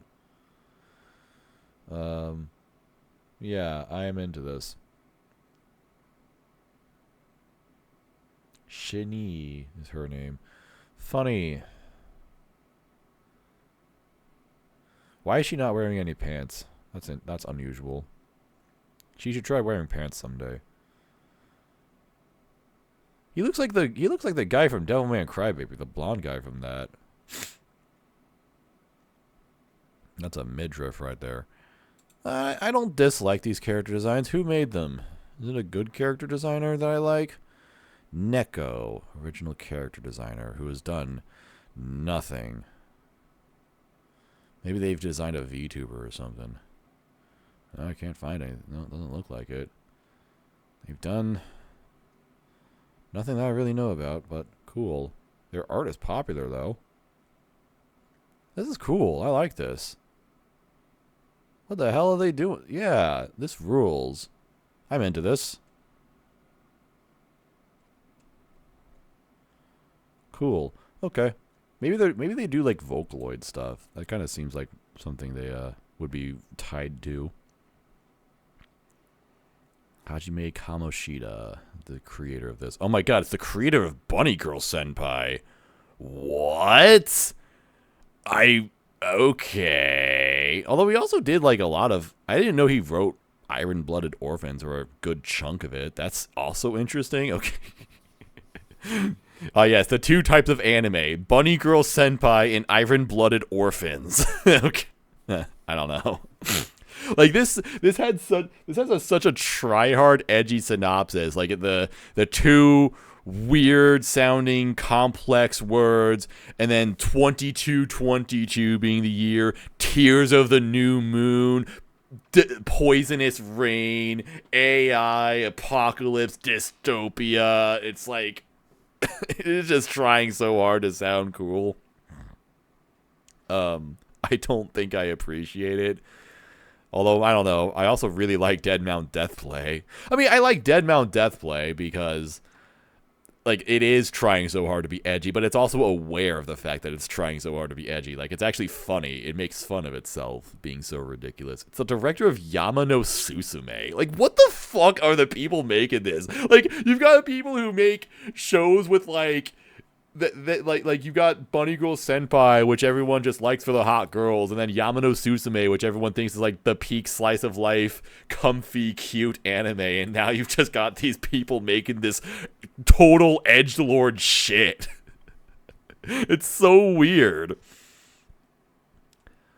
I don't know. It's 24 episodes. See, the thing is, I'm just not really into gachas and gachas that get adapted into anime like this. That is really loud. Holy shit. I don't know. They just don't really end up working out all that well. Like, no one likes, what was it? What was that one show? The one with the music. Tacked Up Destiny. Yeah, that kind of sucked ass. What's another, like, mixed media show that was kind of popular? This one isn't even popular, so I don't even know how many things I can compare it to. We're getting lots of shots of that girl, so that's kind of cool. I'm just looking at robots or something. Like, really, they are really trying to sell this girl. Holy shit. That trailer was just robots fighting and then that girl over and over again. I guess this is an actual PV.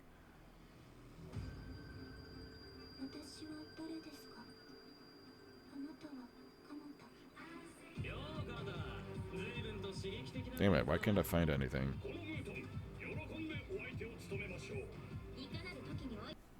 Alright, sorry, didn't want to take another break, but I think we still have a few more shows to go. I'm really glad I ate something now, because this has been going on for like 4 hours already. Sheesh! Anyway, this trailer, I didn't really appreciate much about it. I like how hot that girl is. That's about it. It kind of looked like a clusterfuck of CG mech fights. Also an idol performance for some reason. Like, I don't know, is there going to be some Macross type shit in here? I wouldn't put it past this show. It just seemed kind of whatever. So I think I'm good on that. Oh, actually, we're basically done. There's a new Bang Dream thing. I don't know anything about Bang Dream. Is this like a sequel to something? Is this another band in like the Bang Dream universe? I have no freaking clue. But yeah, it does seem like it's just a different band. My go! With 5 exclamation points, because that was necessary. Thanks. Yeah, I don't really care. Yamashibai 11. Isn't this like something that comes out like every single season? Almost. Yeah, I don't know. Some kind of like horror short sort of thing. It exists. I don't know. Someone likes it if they keep making them. And then Hyakusho Kizuku, Noble Farmer. Wait, Hiromu Arakawa. Wait a minute, like the Full Metal Alchemist creator? Wait, what? Hang on. What is this?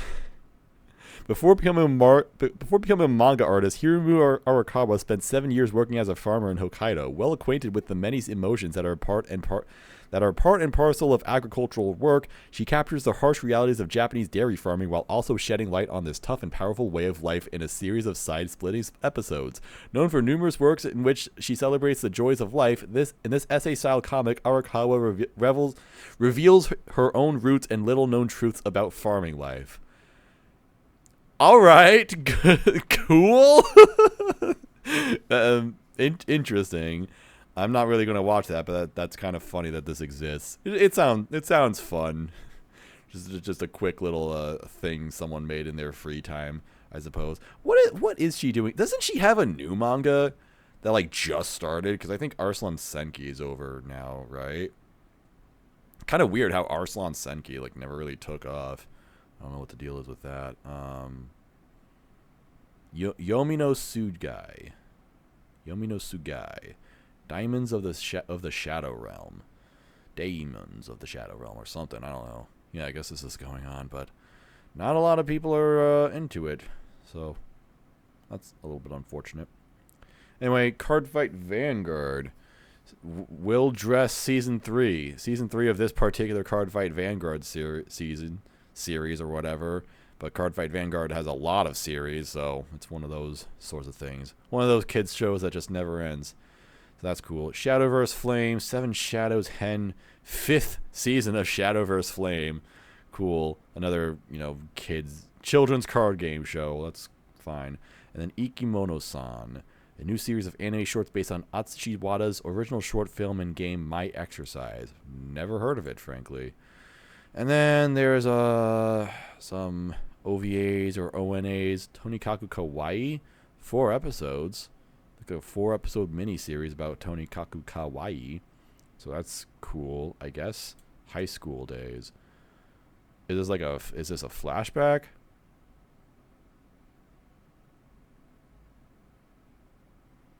I don't know.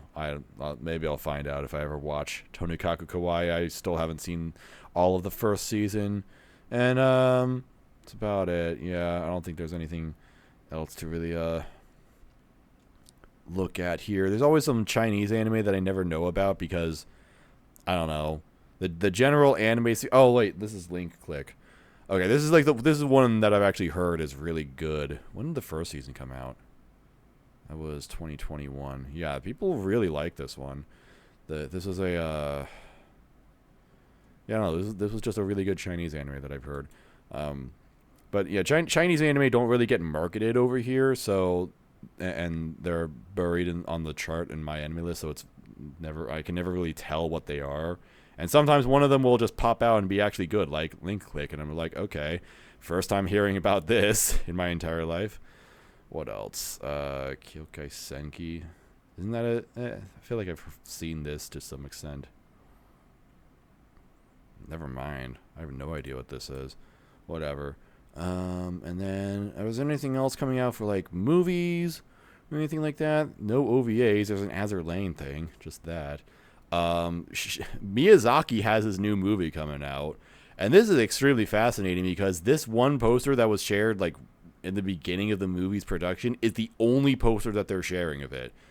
Like, they had this in theaters, and they have said, we are not posting any information about this movie. We are not releasing trailers for it. We're not doing any other key visuals. We are not talking about this. We are just dropping this movie in theaters. Go see it for yourselves. And I respect the hell out of that.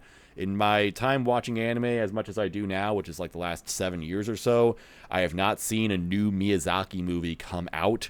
So I'm really excited for this to happen, and I'm just glad that I'm not going to be told about it beforehand. I hope that kind of continues as it makes its way stateside. It probably won't, unfortunately, because United States marketing and stuff like they have to find out. They have to get people hype about it. So they're going to have to tell everybody, like, hey, Miyazaki, who made Spirited Away and stuff. He's back. He has a movie, and here's everything you need to know about it. But I personally want to go into it as blind as possible. So I am really excited to see this. There's the Hibike movie. a new Hibike movie, which is another entire arc. It should really just be a season 3, but I guess they don't want to do that. I thought it was supposed to be a season 3. Like, I actually thought that they announced that Hibike Euphonium was getting a new season. But no, it's just a movie. Again, of course. What is this? Alice to Theories something? I have no idea what this is. Oh, it's a Mario Kart movie. Okay, cool. I still have not seen Makuya. I should do that someday. And then, that's about it, I think. I think that's about all I need to know. And Fate Strange Fake is finally coming out. The OVA special that has been in production for, like, I don't know, a billion years for some reason. That they've had to delay so many times. Like, it's just one episode of some unknown length, but for some reason this thing just will not come out. Fate Strange Fake is a novel.